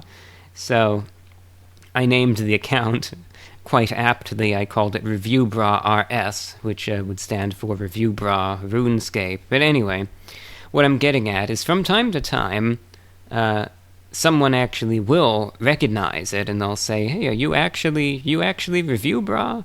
And if I'm feeling a little talkative, I'll say, oh yeah, it really is me. I'll say, oh yeah, I've been at it since '09, and granted, this wasn't my first account. I made this account, in 2020 or so. Hence the name. It's not like I just came up with the name Review Bra back then before I even had a YouTube channel or anything like that. But this is just the account that I use now. But anyway, the funny thing that makes me laugh, I understand people's skepticism because many people don't associate me with even so much as playing that to any extent, even if it's just sporadically. So some people will have their skepticism, which, like I said, I don't even blame them for it. So they'll say, oh, prove it. And it depends on how talkative, I'm feeling. Sometimes, I'm not there to prove anything. So if someone wants to believe that that's me, they can. If they don't, I really couldn't care less one way or another, even though it is me. I'm not going to sit there and get into some pointless back and forth saying, no, it really is me, etc., etc. But the funny thing, is that on occasion, you'll get someone, and I've gotten this elsewhere too. I've gotten this in RuneScape, but I've gotten this even on YouTube. Just if I ever show up in a chat somewhere, you'll get people, even though on the YouTube, I have the check mark and everything, there will still be people that think it's an impersonator. And they'll say, oh, we'll prove that it's you. And half of these people that say that know more about my own channel than I do, and it's kind of funny, where it's like, all right, you'll get these people that'll say, I watch all your videos, tell me right now, because I watch all your videos, and you're the one that makes the videos, so you should know this easy, your 5th video ever, tell me right now without looking the tie that you wore. And I'm thinking, what? I have no idea. I'm sure I was wearing a tie, probably a suit and tie, but I couldn't tell you which one I was wearing. I have no idea. This was 15 years ago. And, of course, if I say that, then, oh, you're an imposter. And it's just kind of funny. People have this expectation that I'm supposed to know everything that there is to know about my work right off the back of my hand, just instantly.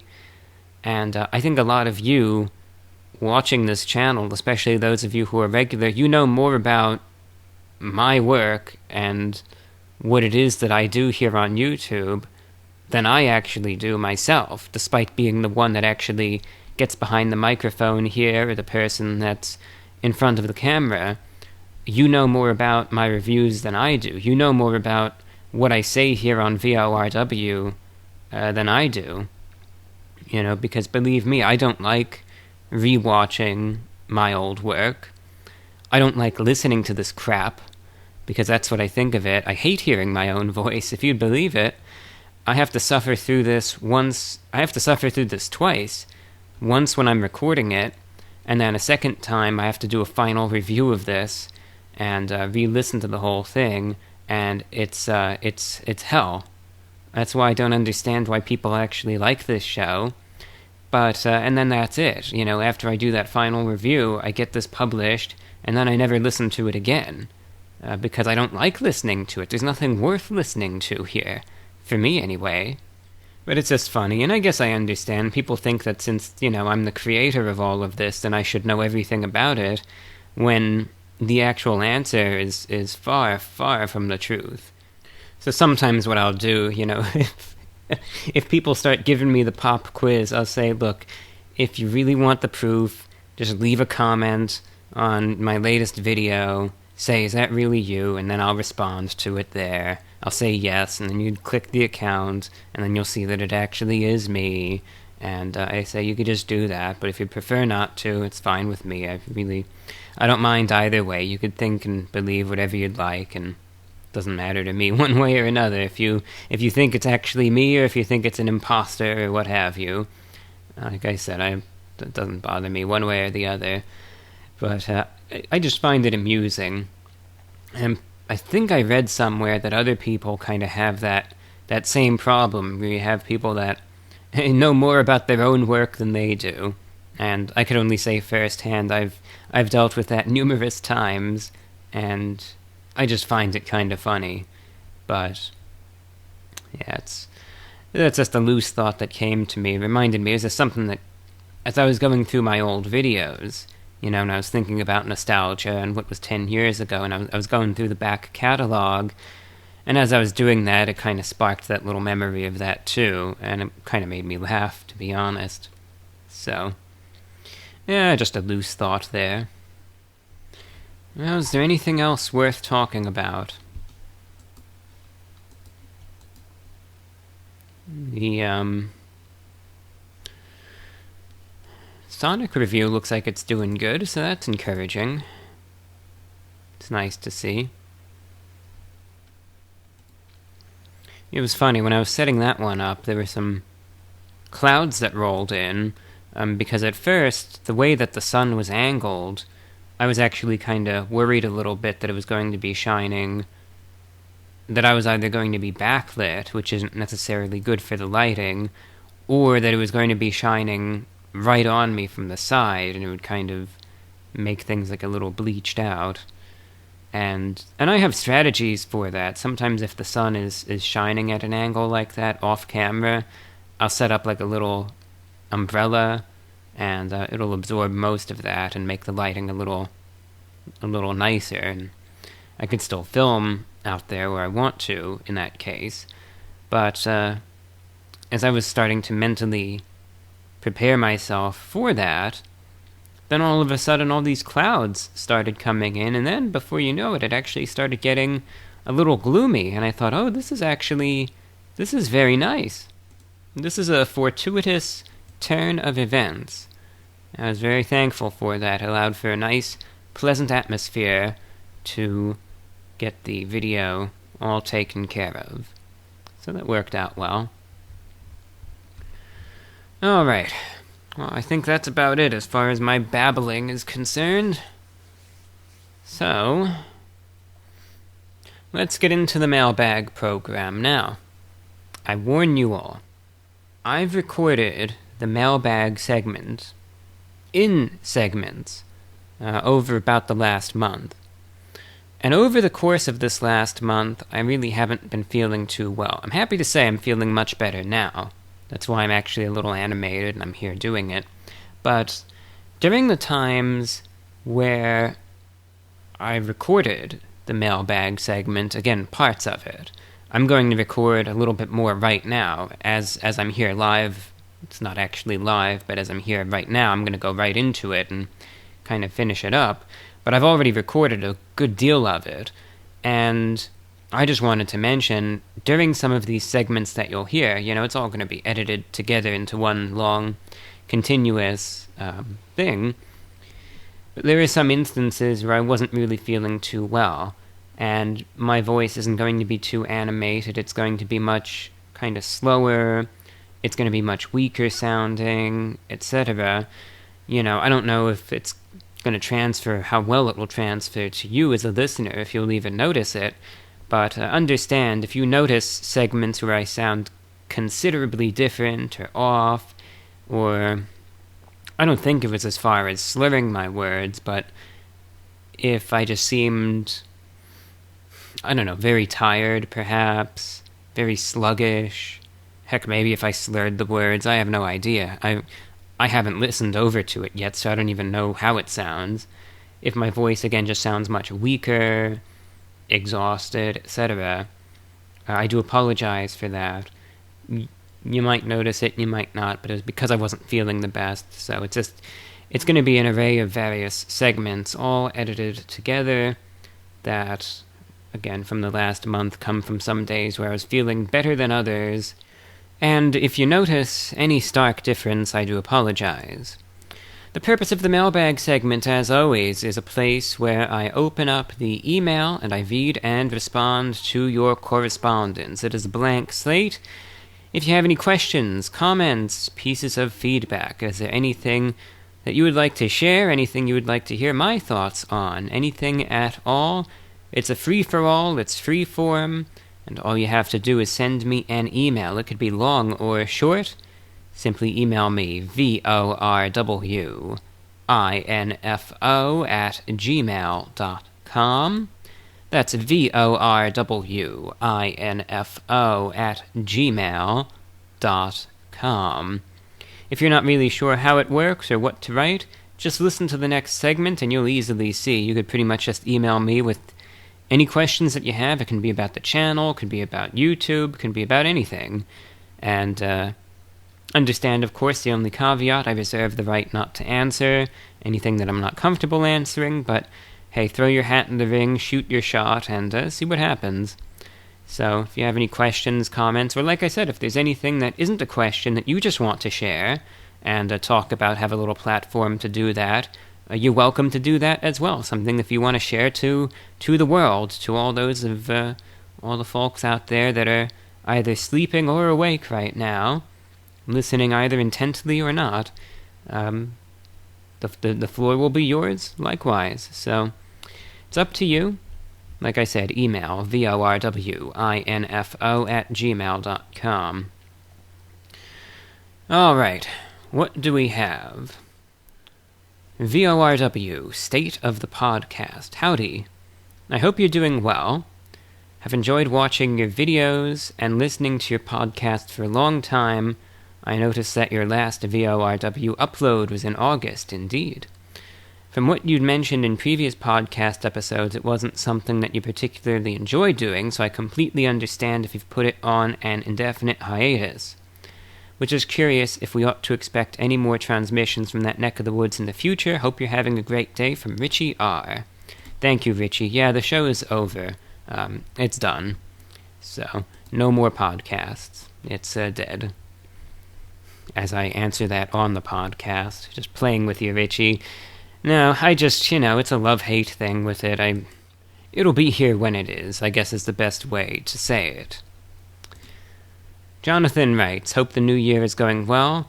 I have not seen a new podcast. Are these going to be all the emails? I think they will be. I have not seen a new podcast since August last year. Is this the last one? Yes, it is, Jonathan. That's the last one. Barring the fact that we're doing a new one right now. Yep, that's it. Oh, you said also, looks like Burger King will be very busy branding their Whopper this year. All the best from Jonathan. Oh, such lovely news there, Jonathan. So glad I have more Burger King to look forward to. That made my day right there, Jonathan. Oh gosh, I'm sorry if I'm being too snarky. I apologize. Know that there's no hard feelings, and I understand the folks that are, that are curious and want to know what's going on with the podcast. Of course, heck, if I were you as a listener, and if for some weird reason I actually enjoyed this, I'd probably email in too, for the same exact reasons, so don't feel bad about it. Of course, I understand. Now, evidently, since you see a new show here, it's still going. Another podcast email. Let's see if this one... Hi, John. I'm a long-time listener of your podcast and appreciate your sense of humor and delivery. I tend to listen on Spotify, but I've noticed that you haven't uploaded a new episode since August. They're all going to be like this, aren't they? All right. Three's a charm right there. I don't blame you, though. I don't blame everyone who wrote in and asked. Really don't. Oh, this is turning into a running joke, isn't it? Imagine if the next one I come across, because I'm just going through the inbox right now. Imagine if the next one that we come across is going to be like this, too. It's going to be great.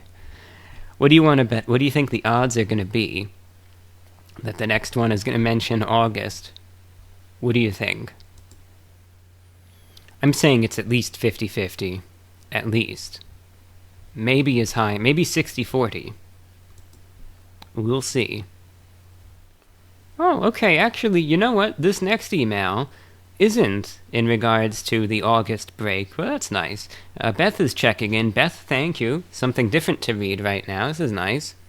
Actually, it's a compliment I sincerely appreciate. It's about my claws, my fingernails, and so often, people say, oh, cut the nails, oh, cut them, and I don't. I like them as they are, and I keep them clean and well manicured. I take care of them, but I like them how I like them, and nothing's changing that. So Beth checks in, says, "Hi, brah. Been watching your food review videos, and I can't stop being distracted by how beautiful your nails are. Seriously, how do you get them to grow that long without breaking? Please teach me your secrets. Also, will you sign me up for reminders so I don't miss your broadcast? Thanks, and I hope you have a great 2026. Beth, thank you. So, I'll get you a schedule for the Shortwave broadcasts. You could keep tuning into those. As far as the nails are concerned, number one, I thank you kindly. I'm so used to seeing people saying, oh, it's the rat claws. They're, because I understand it's not necessarily normal for someone who's male to have nails like this. For me, it's not necessarily stylistic as it is sensory. Having them short just feels very uncomfortable. And I prefer, therefore, to have my nails on the longer side. Now, I take good care of them. I keep them very clean. I have a regimen for that, so they're always very clean. So people think, oh, doesn't dirt and everything accumulate under them? No, it doesn't. I'm looking at them right now, and they are spotless. They are squeaky clean. Always wash them well, so that never happens. Secondly, I still do trim them when they get too long, and I have a nice nail file that I smooth them out, get them buffed and all of that. I take care of them like that. And, aside from that, I just take multivitamin supplements, and I think some of those, just your standard, multivitamin regimen, I think can help a little bit as far as the nail health and strength is concerned, that allows them to grow sufficiently, but also have some strength to them as well, insofar as them not breaking. But that's not to say that they don't break. Sometimes I will break a nail, or, the worst is sometimes if there ends up being a little tear that ends up almost being really, really low down. That's no fun at all. Then I have to trim it, and I have to sometimes file it away, and that'll take a long time, and then I just have to sit there and be patient and wait for it to grow back. So there's no miracle, there's no miracle cure or anything as far as how the nails end up as they are. That's just really all that there is to it. But an interesting question, nevertheless. Thanks for writing in. And this email came in around New Year. It comes in, says, I'm watching your worst fast food of 2025 video on YouTube on New Year's Eve here in Australia. Grateful again for your podcast and videos throughout 2025. Been a challenging and busy year, but a good one. You bring a lot of good to a lot of people, and I appreciate it. So does Pat and our cat, Bartok. 3 of us will be keeping up to date on your content in the new year. Particularly look forward to your next podcast episode. Well, it has been released, so Dom, Pat, and Bartok, the trio in Australia there, hope you're enjoying the show.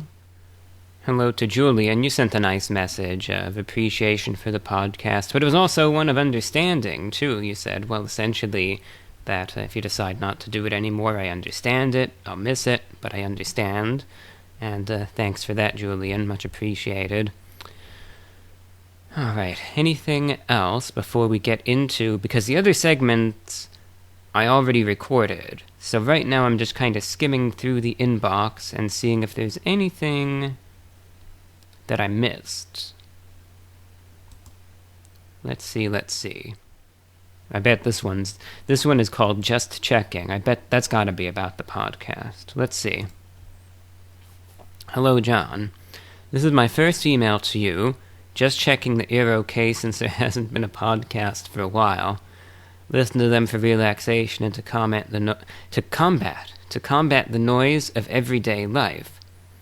I've gone back to listen to some of the older ones in the meantime, a bit tongue-tied with this one, even though I shouldn't be. It's an easy one to read. Thank you for the content you share with everyone, Colin. No worries, Colin. Alive well, and the podcast evidently is alive likewise. Thanks for checking in, though. So if you want to email in, you're welcome to do so, vorwinfo@gmail.com. And now we will get into the pre-recorded material. I apologize, by the way, because like I said, this has been recorded over like the last month and a half or so when I felt I was able to. So I apologize if any of the answers that I end up giving to any questions, if at all, they end up being mildly dated. Just bear with me here. I'm trying to get things back on track. And as I said, you can feel free to email in. You could resubmit anything. Can't promise you when the next one is going to be. It would be rude of me to make a promise in that regard that I probably can't keep. I know how that comes off, but I would rather just tell it to you as it is than, try to give good news and make everyone excited and then just not deliver on it. So, the show, just understand the show isn't dead. It's still around. It's circumstantial, I suppose, but it's still going. It would be great to hear from you, though. Choice is yours, and now, let's take a trip back in time, not too long, but to the last maybe 2 to 3 weeks ago, when I was at the microphone catching up on some more emails. Alright, here we go. Bear with me. Comes in from Adam, who writes, "This is my first time writing in. Living in Florida, have you seen any invasive species? I keep seeing stories about giant snakes and monkeys starting to pop up around Florida."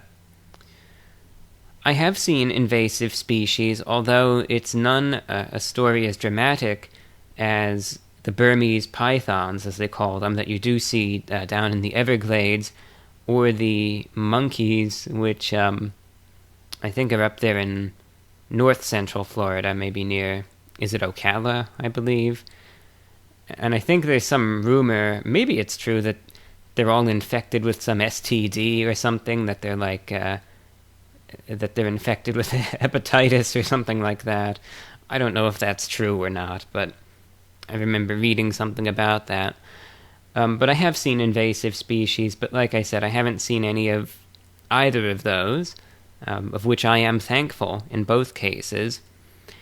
In my case, and it actually kind of lines up with with your third question, which you asked, do you have a favorite wild animal in Florida?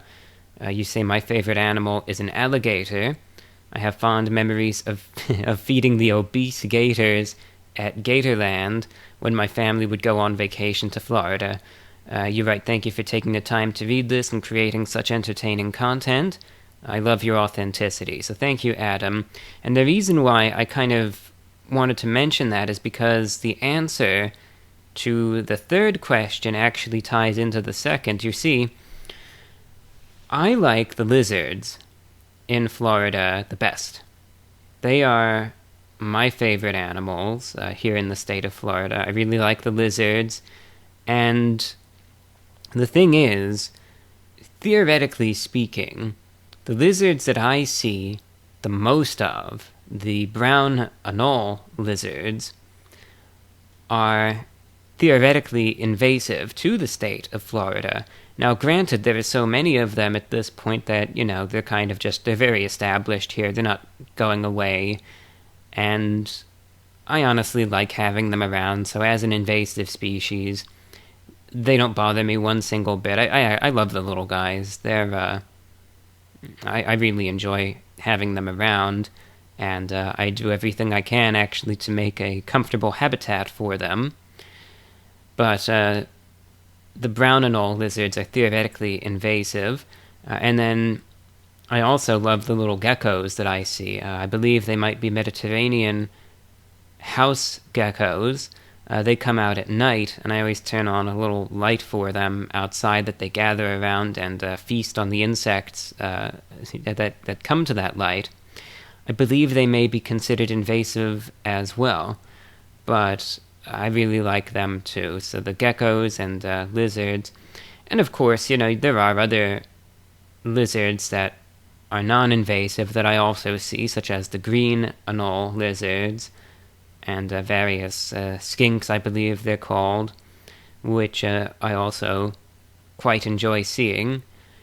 But the two that are most numerous are technically invasive, but I have no problem with them. They eat so many insects.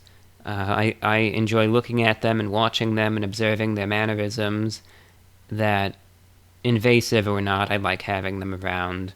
So it's not any problem to me. Adam, I thank you for your question. Leo from Brazil writes, I'd like to ask you about your experience with cats. I remember seeing a big, beautiful cat in one of your old videos, and this month, August, will mark 1 year since I adopted my first cat. When I was younger, my father was a very organized person, so he didn't like the idea of having animals. It's been a long time since I moved out and started living on my own, but it still took me some time to warm up to the idea of having a pet. My girlfriend had to convince me a bit. A year ago, we went to an animal shelter. There was one area with many cats together, and there was another area that had FIV or FELV, highly transmissible diseases that are very common in stray cats here in Brazil. But there was one cat living alone in a corridor because he had FELV and was very aggressive toward other cats, yet incredibly sweet with people. Well, it was love at first sight. Now, I can't stay away from him for long, and almost every picture on my phone is of him. His name is Patricio, and he's a big, adorable 5-year-old cat. Oh, he's just the sweetest. Love from Brazil, from Leo. Leo, thank you for checking in. That's a good question, and, it's fascinating. When it comes down to cats, I do actually get along with them quite well, and I've taken a liking to cats. Although I've none of my own, I do have family who have cats, and yes, indeed, the iconic cat, going back to 2016, his name was Willie, and he was a glorious cat, wasn't he? He really did. He ruled the roost up at that house there, and he was the king of the castle. But he really was a sweetheart, and I always liked him. Sometimes when I was staying there, I would be outside listening to the shortwave, and he'd just hop up on the counter there, plop right down next to me, and kind of listen to the radio there with me. Or sometimes I'd be on the computer, he'd just come on in, just plop down on a chair nearby me, and just hang out. And he really was, he was a nice cat. Sadly, and this is just the way things are, a day came where I received some bad news that he was an outdoor cat. He wasn't a strictly indoor cat, but he was an outdoor cat. And unfortunately, someone in the area apparently hadn't taken a liking to his being around and killed him. And that really, I was very distraught when I heard that. But sometimes it's the cruel nature of the way things are. So essentially, the video that he's in there, that's he's been immortalized online for many, many hundreds of thousands to see. But he really was a sweetheart. And there were a few other cats who, at a different house, are still alive, who are also sweethearts and are just fantastic. So yes, I do like cats. I don't have any pets right now, though. Because in my opinion, pets require, of course, the time, the energy, the strength, and the attention that they deserve to truly be cared for and cared for well. And I'm just not sure if, given how things are on my end, that's something I could truly provide. So for their sake, more than anything else, I haven't any. But whenever I do visit, and I still see some cats.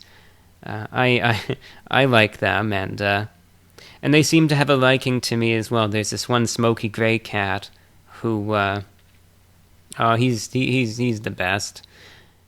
I actually think back to the first time I saw him back in 2016. He came over, was sniffing around, and obviously I was a new face at that point, and what did he do? He didn't run, he wasn't aggressive, he came right up to me and plopped right down in my lap, and started petting him, and we got along very well afterward, like two peas in a pod, and he's still alive, he's still going strong, and whenever I get the opportunity, it's always a lot of fun to visit and see him again, and he remembers me, and yeah, he's a great cat, so I do like them, and that was a nice question, and congratulations, by the way, on owning a cat yourself. Toby writes in, "Hey John, started a new job with training and it's been hard to listen to the podcast at work like usual. Have you ever considered moving to a smaller town outside of a larger city? Your answer about invisibility kind of draws a spotlight to the negative about being YouTube famous. I figured if you could stay in town, everyone would kind of get used to you, and you'd be just another guy instead of Review Bra. I actually know of a few celebrities that have tried this method. Dave Chappelle would be the most obvious example of doing this. Of course, you'd have to still be around a larger city for your job. An example of this would be something like Madrid, Iowa to Ames, Iowa, etc. Sorry you have to deal with that. On the bright side, you don't have to sit in an office building all day or have a physically demanding job. Have a good night from Toby." Thanks, Toby. Yeah, that's true. There is, of course, with the YouTube and everything, it has its benefits and its drawbacks. You're absolutely right. Of course, if I were a hardcore extrovert, there would be no issue, but you get it, obviously, hence you're asking. I actually have been thinking about that, and I might relocate at some point. It's a thought that it's bounced around my head, every so often for the last couple of years. Maybe if I feel a little better and get around to it, I actually might. Probably stay in Florida, but, maybe find like a mid-sized town or something, small to mid-sized town that could still let me do my thing, but isn't as intimidating as the bigger cities, like you mentioned. That's actually a genuine thought of mine, so you're right on the money. There have been times where I've thought, heck, if I either hadn't a care in the world or won the lottery or something, I might just go ahead if I didn't have to worry about the YouTube or any of that, or finances anymore. I might find like a nice place in maybe the Florida Panhandle or something, or maybe North Florida, and even a small town, get a nice property there where I can kind of be left alone and could enjoy the still the natural beauty of everything. I could spend more time outdoors. Would be perfect for radio listening too. Or I could find a nice place maybe a little more to the north, if I'm looking at other states, find maybe a nice place in maybe South Carolina would be nice, or someplace even up in Appalachia, someplace in West Virginia, or maybe parts of Tennessee, North Georgia perhaps, that are equally beautiful and also allow, some more privacy. But, I got to admit, I like honestly, more than the city, I like the small town to mid-sized town atmosphere far more, I could say, far more than the big cities. There's something more comfortable about it, something more relaxed. There's even, to me anyway, a kind of hint of, something nostalgic about it too. And just feel more at home in those environments. So, it's something I've contemplated and something I still am. And I just know if it is a change I end up making, I don't think it's one I will have any regrets about. This listener, who goes by the name Horseplay, says, hey, much respect. Wanted to ask you something. I have personally experienced as a niche product reviewer. Have you ever been banned from a place for a review? So thank you for checking in. I have not, but granted, it's because I think the chains that I review are so large that if they banned an individual for the sake of a review, it could end up being, a big PR issue.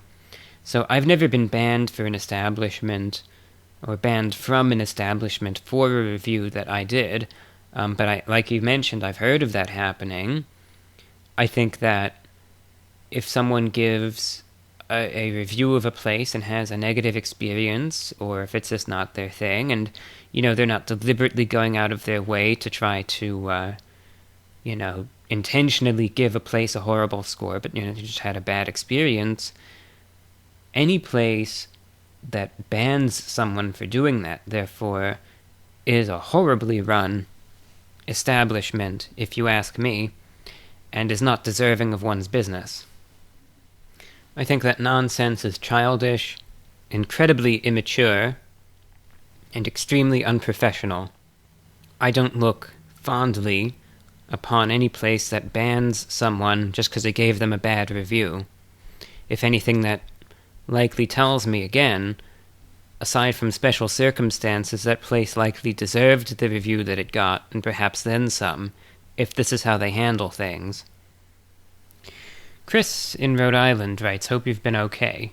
I thought you'd like this Bigfoot article. Well, I do certainly like articles pertaining to Bigfoot. This seems to us as interesting. Seems to be in regards to the Florida Skunk Ape, which perhaps was, or is, an offshoot, supposed to be like the Florida derivative of any sort of Sasquatch creature. Okay, I'm going to note this down, actually. This looks pretty interesting. I've done some research on the skunk ape in Florida, and from my understanding, let's say we speculate and hypothesize that these creatures exist, that the population of them in the state of Florida is very much in the decline.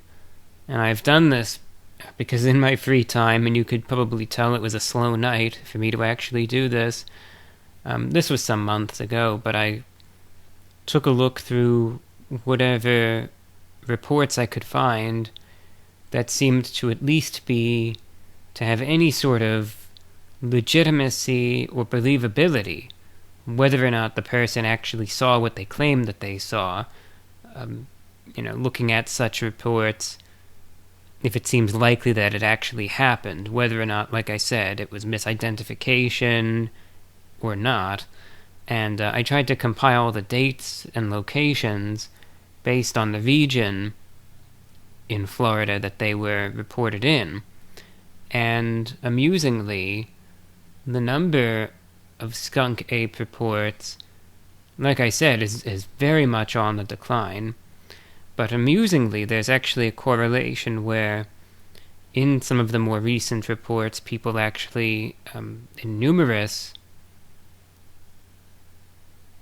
reports that aren't connected to one another, they reported them as looking very, actually emaciated in some cases. So one could perhaps speculate, as far as the skunk ape is concerned, if let's say, let's give it the benefit of the doubt, if this were actually a real cryptid, that they're probably dying out quite quickly due to the increasing development in the state of Florida. That's just a pattern that I kind of noticed independently and found interesting, and I thought it was an interesting observation anyway. Short note comes in from Utaka in Princeton, New Jersey. Says, wanted to let you know that I love your YouTube videos and your podcast. Listen whenever a new episode comes on. Keep up the good work. Thank you. I appreciate your kind words. Adam writes, I was wondering about a few things, mainly what your thoughts are on a prediction podcast for 2026. I have been going through your catalog of shows on Apple Podcasts, and those have been my favorite episodes. I personally hope that there is one, but I know they rely on a lot of listener participation. Love the show and appreciate the good work. Adam, I thank you.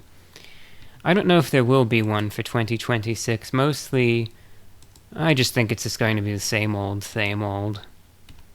You know, it's going to be political drivel, and that's going to be about it. You know, don't really want to go there because you could find it everywhere else. But I don't see what else is really going to be predicted upon than that. Just going to be this side good, that side bad. And then the other half are just going to say the same old thing, just rehashed opposite. And that's going to be it. And we're just going to go back and forth for 3 hours. And that'll be that. Nick and Jeanette in Hyattsville, Maryland, eagerly, they say, await the next podcast episode. They send an article from the Wall Street Journal. Let us see what this is. Nick and Jeanette, by the way, I thank you both for your long-time listenership. Those are two names I recognize and much appreciate. You've been with us for years and years, and it does not go unnoticed. I want you both to know that. Alright, it's taking a moment to load. While this is loading, a very short note comes in from Chris, who says, any chance for a predictions show? And I give the same answer for the same reasons, and I hope you understand the reasoning behind it. I think it would just be a, as one would informally say, a bleep show, as far as the reactions are concerned. You know the way it is these days. And I can't see it being anything else upon that, you know. Well, as I'm trying to load the article, I can't seem to really get it. It looks like it's behind a paywall that I regrettably am not. Yeah, I can't get to it. It seems to be in regards to a controversy, though, looking at a different site that I can get to, in regards to Campbell's Soup, where this other website says Campbell's fired an executive who was allegedly caught on tape calling the soup company's products highly processed food for poor people, and that the chicken in it is bioengineered meat. In a recording, or after a review of the recording, Campbell's confirmed in a statement Wednesday that the company believes the voice in question belongs to Martin Bailey, vice president who, as of Tuesday, no longer works at the company. And then it gave a transcript of the discussion, which essentially reads, as quoted, "We have bleep for bleep poor people. Who buys our bleep? I don't buy bleep in Campbell's products, barely anymore. It's not healthy, now that I know what the bleep is in it," he apparently stated in the recording. Continuing, "Even in a can of soup, I look at it, and we eat bioengineered meat. I don't want to eat a bleeping piece of chicken that came from a 3D printer," he allegedly said. And then Campbell's countered the rant by saying that it uses no antibiotics, 100% real chicken meat in its soups, which comes from long-trusted USDA-approved U.S. suppliers and meets high-quality standards. And Again, the individual who went on the rant was let go. I haven't heard it. I can't really comment much on something that I don't know a ton about. It would be improper for me to do so. However, speaking broadly about the quality of many items, I will say I'm certain, regardless of whatever sort of way that these companies want to cover for themselves, that this sentiment behind closed doors, I could guarantee, I would put a lot of money on it. This sentiment behind closed doors exists with almost every one of these, especially fast food and highly processed food companies, that it's hierarchical, don't get me wrong. Some are better than others, but I don't say this, I've said this before, and when I use these words, I'm not saying it jokingly. When I call some of this food that I've reviewed and consumed poison, I mean it. I actually do. And this stuff, that I review, sometimes I feel bad, that I even review it in the first place. You eat enough of it, it will kill you in time. It's certainly not going to do anyone any favors. The quality of this stuff that I reviewed just gets worse and worse, and you'd have to be out of your mind not to think that the companies aren't aware of that and they just don't care. They see the money. And I think a lot of the time, when these sorts of recordings come out, of course, yes, it's not a good look, and it's not a good look for anyone, but I think there could be certain things exaggerated, but I think that there's truth to it as well. And a lot of this ultra-processed food is poison in at least large enough quantities. It's certainly not, like I said, going to do anyone any favors. It doesn't mean that, never have any fast food ever. It's your choice. Like I said, I'll even partake, outside of the reviews for certain establishments, but, there are many places nowadays that I used to frequent that I don't anymore outside of reviews. For instance, establishments like Arby's, Burger King, Taco Bell, Wendy's, even McDonald's for the most part, Little Caesars. So many of these establishments I never eat at unless I'm doing a review. And most of the food that I eat these days is one of three things. It's either homemade, it's either restaurant quality food, or it's from one of the higher tier fast food establishments, like, let's say Chick-fil-A, for instance, which I know that stuff certainly isn't going to make you live forever either, but the quality of it is still better than what you would get at, say, Burger King. So, outside of the reviews, I don't even myself touch much of the stuff anymore because I don't particularly enjoy it. And, that's just the way that it is. It's all about moderation, though, but at the same time, look, if you really like eating Burger King all the time, I'm not going to sit here and tell you not to. It's your life, do what you want to do with it. But I just know that the quality of the stuff that I see has gotten worse and worse and worse. And that's not my mind playing tricks on me, especially when I see a broad consensus of so many others. So the fact that the cat is out of the bag, so to speak, and you had this crude remark that came from what was supposed to be a behind closed doors meeting, by the look of things, doesn't surprise me. I guarantee all these other places feel the exact same way. They think this is poison that's, just just going out to the suckers that'll go and cough up some pocket change in increasingly large amounts for it. And a lot of these people, they get all high and mighty and they think, hey, they get what's coming to them.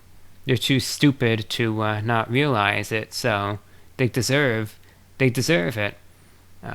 Whether it ends up causing heart problems, or if this stuff ends up even, let's say causes, I don't know, all sorts of health issues going forward. They say, this idiot's had it coming, right?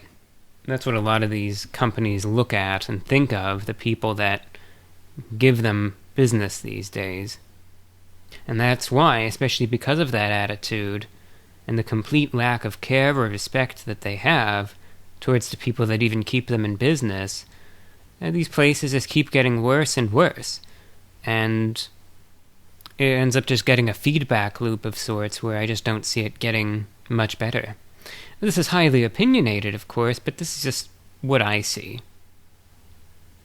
Philip writes, I thank you for your content, and it leads me to a question. Suppose your content becomes a lot more popular, and even more people start commenting and sending letters.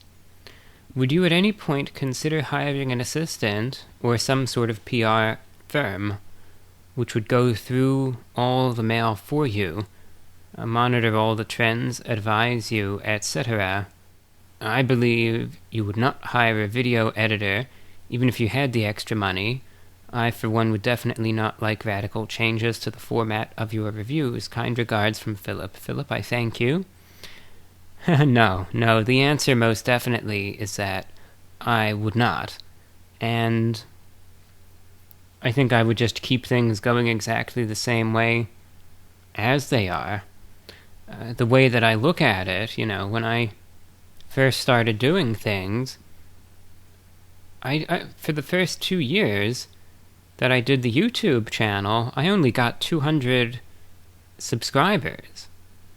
And then the number eventually went up, in the third year to around 5,000. And then when I started the podcast, maybe the channel had 10,000 subscribers. And then by 2016, it eventually got 100,000. And so on. So things already increased at a dramatic rate throughout the close to 15 years of operation that I have done for this channel.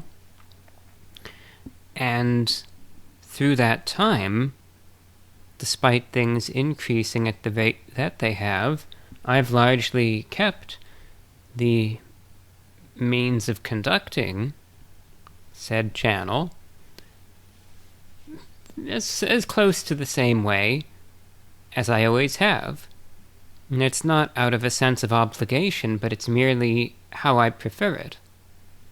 So, in a hypothetical scenario where things were to continue increasing, say, at a steady rate, I wouldn't change a thing. I think I would continue to do the videos exactly as I do them, especially if things continued increasing. Then I would wager, suggest that people are watching the content because they prefer it in the form that it is being conducted. So then why change a good thing? So I would do it regardless if every video got 50,000 views or 10 million views. I would do it the exact same way. I would set up the camera, I'd try to do it in one take, and then I upload from the camera straight to YouTube, and that's it. And then same thing with this, I like going through it myself. Honestly, I don't think I would ever hire a firm to go through all of that stuff. I like having that direct oversight of everything and just doing things the way that I want to do them. And I can't see myself ever changing that. Like I said, regardless of whether the channel were to have 3,000, 3 million, or 30 million subscribers, I think I would continue managing it the exact same way I always have, because as I mentioned, that's how I prefer it. And that's how I like doing it, and I feel anyway. Doesn't feel right to say it, but it feels selfish, honestly. But I feel, I'm sorry if it comes off that way, I feel like that's how I do it best, though. Interesting question, Philip. I thank you. Tyler writes, I hope you are well. I apologize if this seems random or abrupt, but I wanted to share how your passion for the way you dress inspires me greatly. I recently ended up picking out a few older suits from a thrift store nearby that fit me wonderfully. I wish we lived in a day and age where that was the norm for going out and about. I wanted to ask you, if anything, what helped you feel more comfortable wearing such formal clothes in a time of informality in fashion. I wish I had the confidence to wear the suits I had purchased out in public, but I am not there yet. All this to say you inspire me, and I wish you all the best with your social media and especially your radio broadcasts. Thank you for keeping the old ways alive. Sincerely, a fellow old soul, Tyler H. Tyler H. Thank you kindly for writing in and for your question. It's a tricky subject because it's tougher than it oftentimes sounds to go against the grain societally, and I understand that.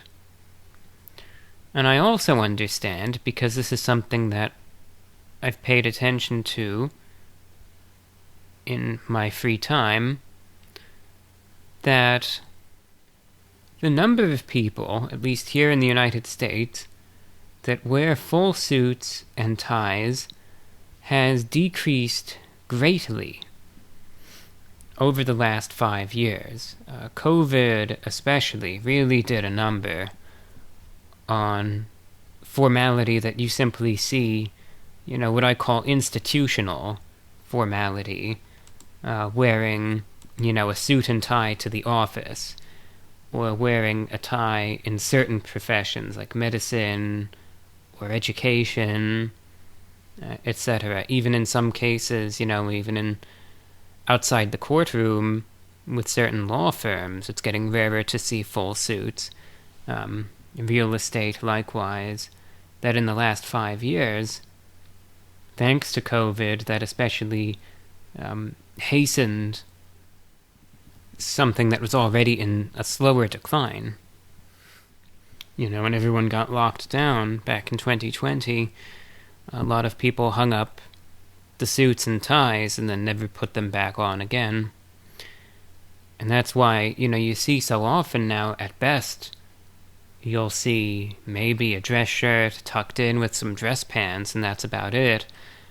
Or you'll see a suit without a tie, but in a lot of the big cities, it's not to say that they're extinct, but you see fewer and fewer people on the street just in passing, wearing full suits and ties, and a lot of those that still are wearing a full suit and tie, are on the older side now. They might be older, more traditional businessmen, say, who have just always been wearing that way and figure, why change, and like a lot of the time, I'll sometimes watch these videos of these walking tours of places like in New York City, and I can't help but notice what people are wearing, and that's something I've noticed, that those that are still wearing full suits and ties, they're still around, but they're fewer and fewer in number, especially post-2020. And there's still, you'll still see, I should add, some people that are in their 20s, 30s, 40s, wearing suits and ties, but not as many. And a lot of those that still are now are probably in their, I'd say, late 50s, especially 60s and older. still wearing them. So this is an especially difficult time as far as wanting to get into wearing suits is concerned, especially when it might not necessarily be something that people around you are familiar to see. And that's why, even though I can give my own experience, when I first started wearing suits and ties, this was back in like 2007, 2008. And back then, while it was still unusual to see someone as young as I was dressed the way that I was, it wasn't as entirely a foreign sight as it is now.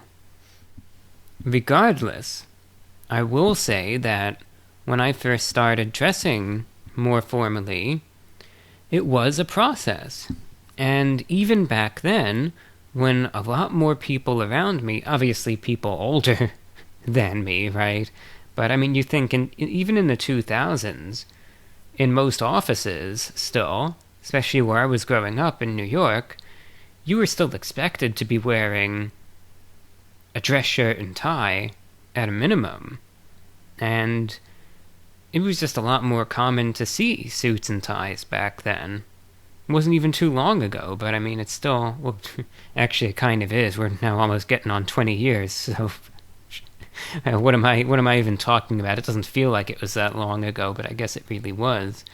But, you know, I saw them around a lot. You know, when I went to school, all the male teachers, and this wasn't some private school, this is a public school, but all the male teachers wore dress shirts and ties, and, you know, the administration, they all wore full suits. When I went to the doctor, you know, my doctor always was wearing a dress shirt and tie. Or I'd go out to dinner, you would see, especially, like, you know, older couples and whatnot still dressed nicely for dinner.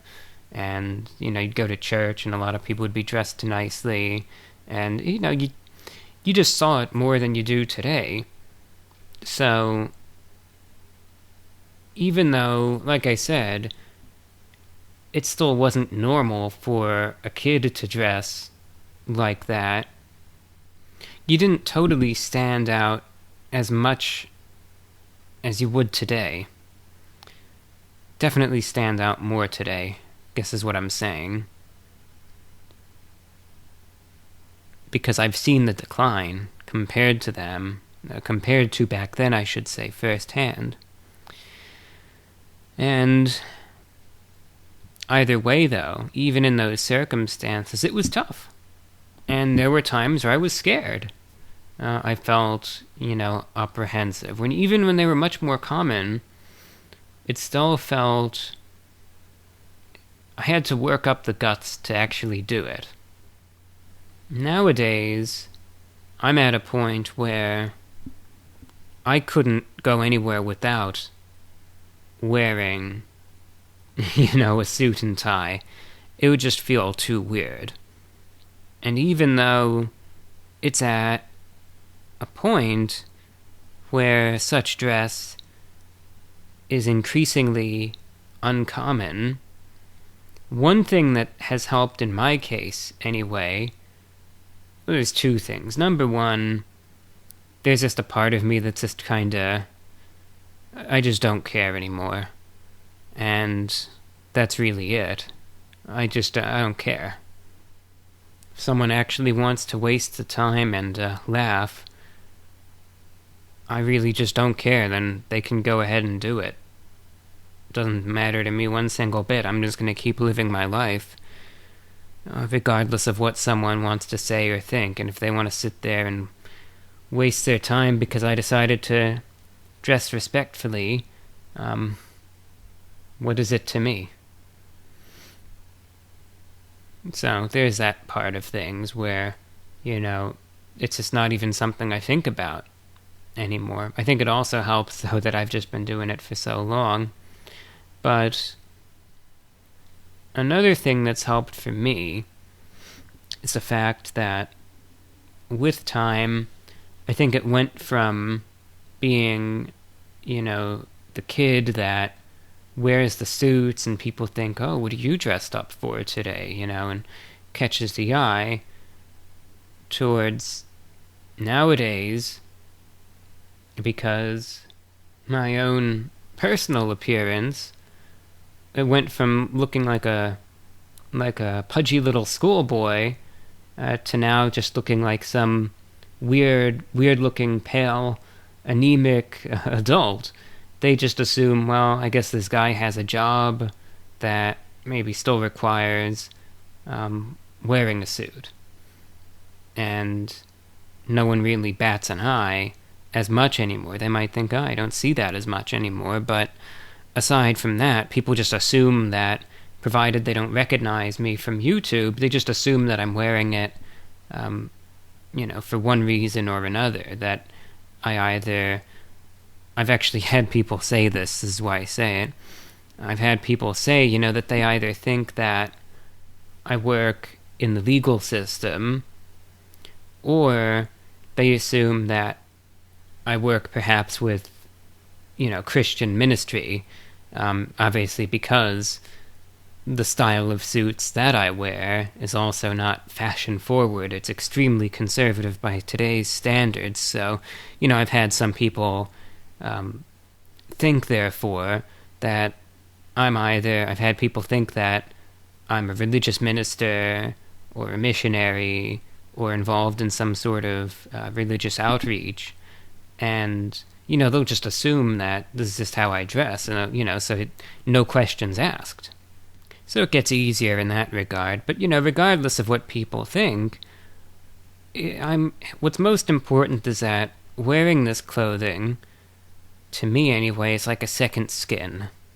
And it's how I'm most comfortable. And I think to myself, regardless of what someone thinks or says, the way that I feel is worth more to me, and matters more to me is the best way to put it, than any criticisms that I get otherwise. But I remember there was like an instance, this is going back now to 2010, when,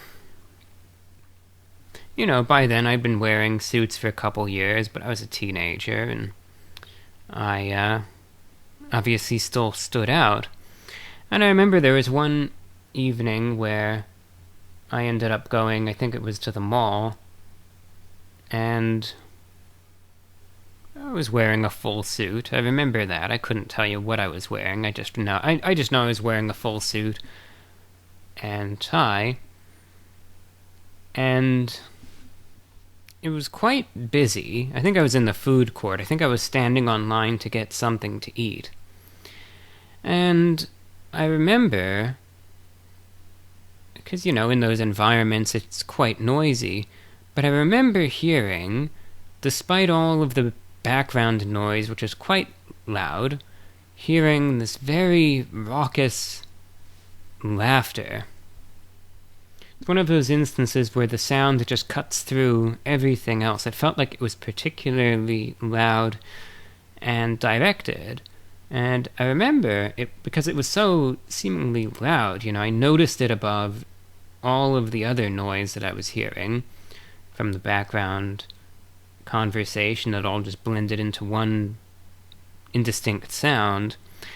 That I remember turning my head, in its general direction, and I remember seeing this group of 4 kids, I would say either similarly aged, maybe give or take a year either way, from how I was at the time. I think it was like 4 of them. They were at a table, slight distance away, and I remember they were looking in my direction, and they were just laughing, like, it's the type of laugh that's really loud and in like a mocking way. It's almost to the extent you would almost think of it as something that you would hear out of like a television show, where, someone's whatever, walking through a crowd and everyone's laughing at them and it's so directed and you think, oh, that stuff doesn't actually happen in real life. But I kid you not, it was like that. And I know some people are probably thinking, say, what, you're telling me that in a crowded food court that some people at a table a distance away happened to be laughing. Okay, so what's the connection exactly between them and you, because you seem to be making assumptions here.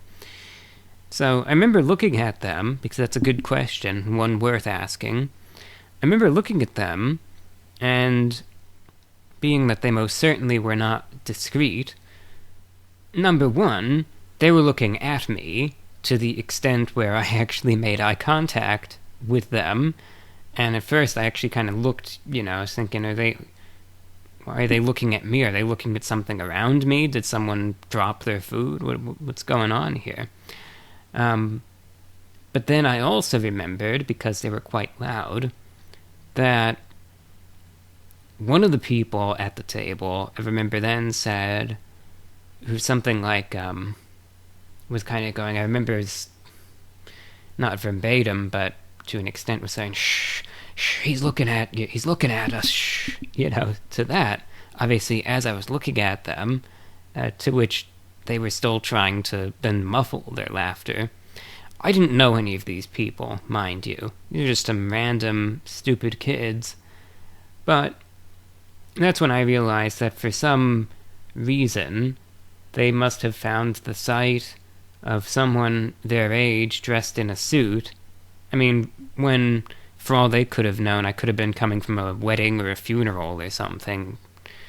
It must have been the most funny thing they've ever seen. And, that made me feel self-conscious in a bad way. But what I got out of that, though, was not so much, okay, I'm going to put away the suits then, and I'm just going to wear casual attire, because 4 strangers that I'm never going to see again in my entire life laughed at me, and the whole encounter was over and done with within a couple minutes, and now I'm just going to change the way I live because of that. I didn't feel that way. Instead, it was more like thinking, I just want to get the hell out of here and call it a night, because I don't much like the atmosphere here right now. It was more like that, where, I felt self-conscious, but I thought, I'm not going to change the way I dress just because of these fools. I don't really want to hang around here much for the rest of the evening, but at the same time, I'm not going to change how I am just because of these idiots. It made me feel bad about myself, but, I was thinking, now I want to get out of here, as opposed to, okay, I'm in a cave, and that's just going to be that. So, there will be people that, especially depending on your age range, or where you are, or what environment you're in, that probably will give you some flack. But you just have to consider how you feel and how you'd prefer to live your life, as opposed to some finite, insignificant criticism or mockery that may come your way. This brief question comes in from an anonymous listener who writes, I'm just wondering if you own any thin black dress socks. Indeed I do. As a matter of fact, that's pretty much all that I wear. Black dress socks, and always on the longer side, so never those ankle-cut socks, but rather the dress socks that go up, at the very least, well up the calf, perhaps even to the knee. The higher the better, quite frankly. The lower cut socks, they feel weird and they feel personally uncomfortable and improper, in my opinion. But yes, those are the ones. I have lots and lots of those types of dress socks. A whole drawer full of them. and that's all that I wear. And now, we are back at the present, concluding this program. We're back in January of 2026, late January 2026, and that's it for today. Thank you all so much for listening in, and like I said, if you have any correspondence, you are welcome to write in to VORWINFO@gmail.com, and also if you're interested in any information whatsoever pertaining to my shortwave broadcast, be that a broadcast schedule, reception tips, or if you'd like any information on actually getting a shortwave radio, you could also email in with that likewise. VORWINFO@gmail.com, and that's all for today. Until next time, be safe, be healthy, and I wish you all the very best. Take care. This is VORW.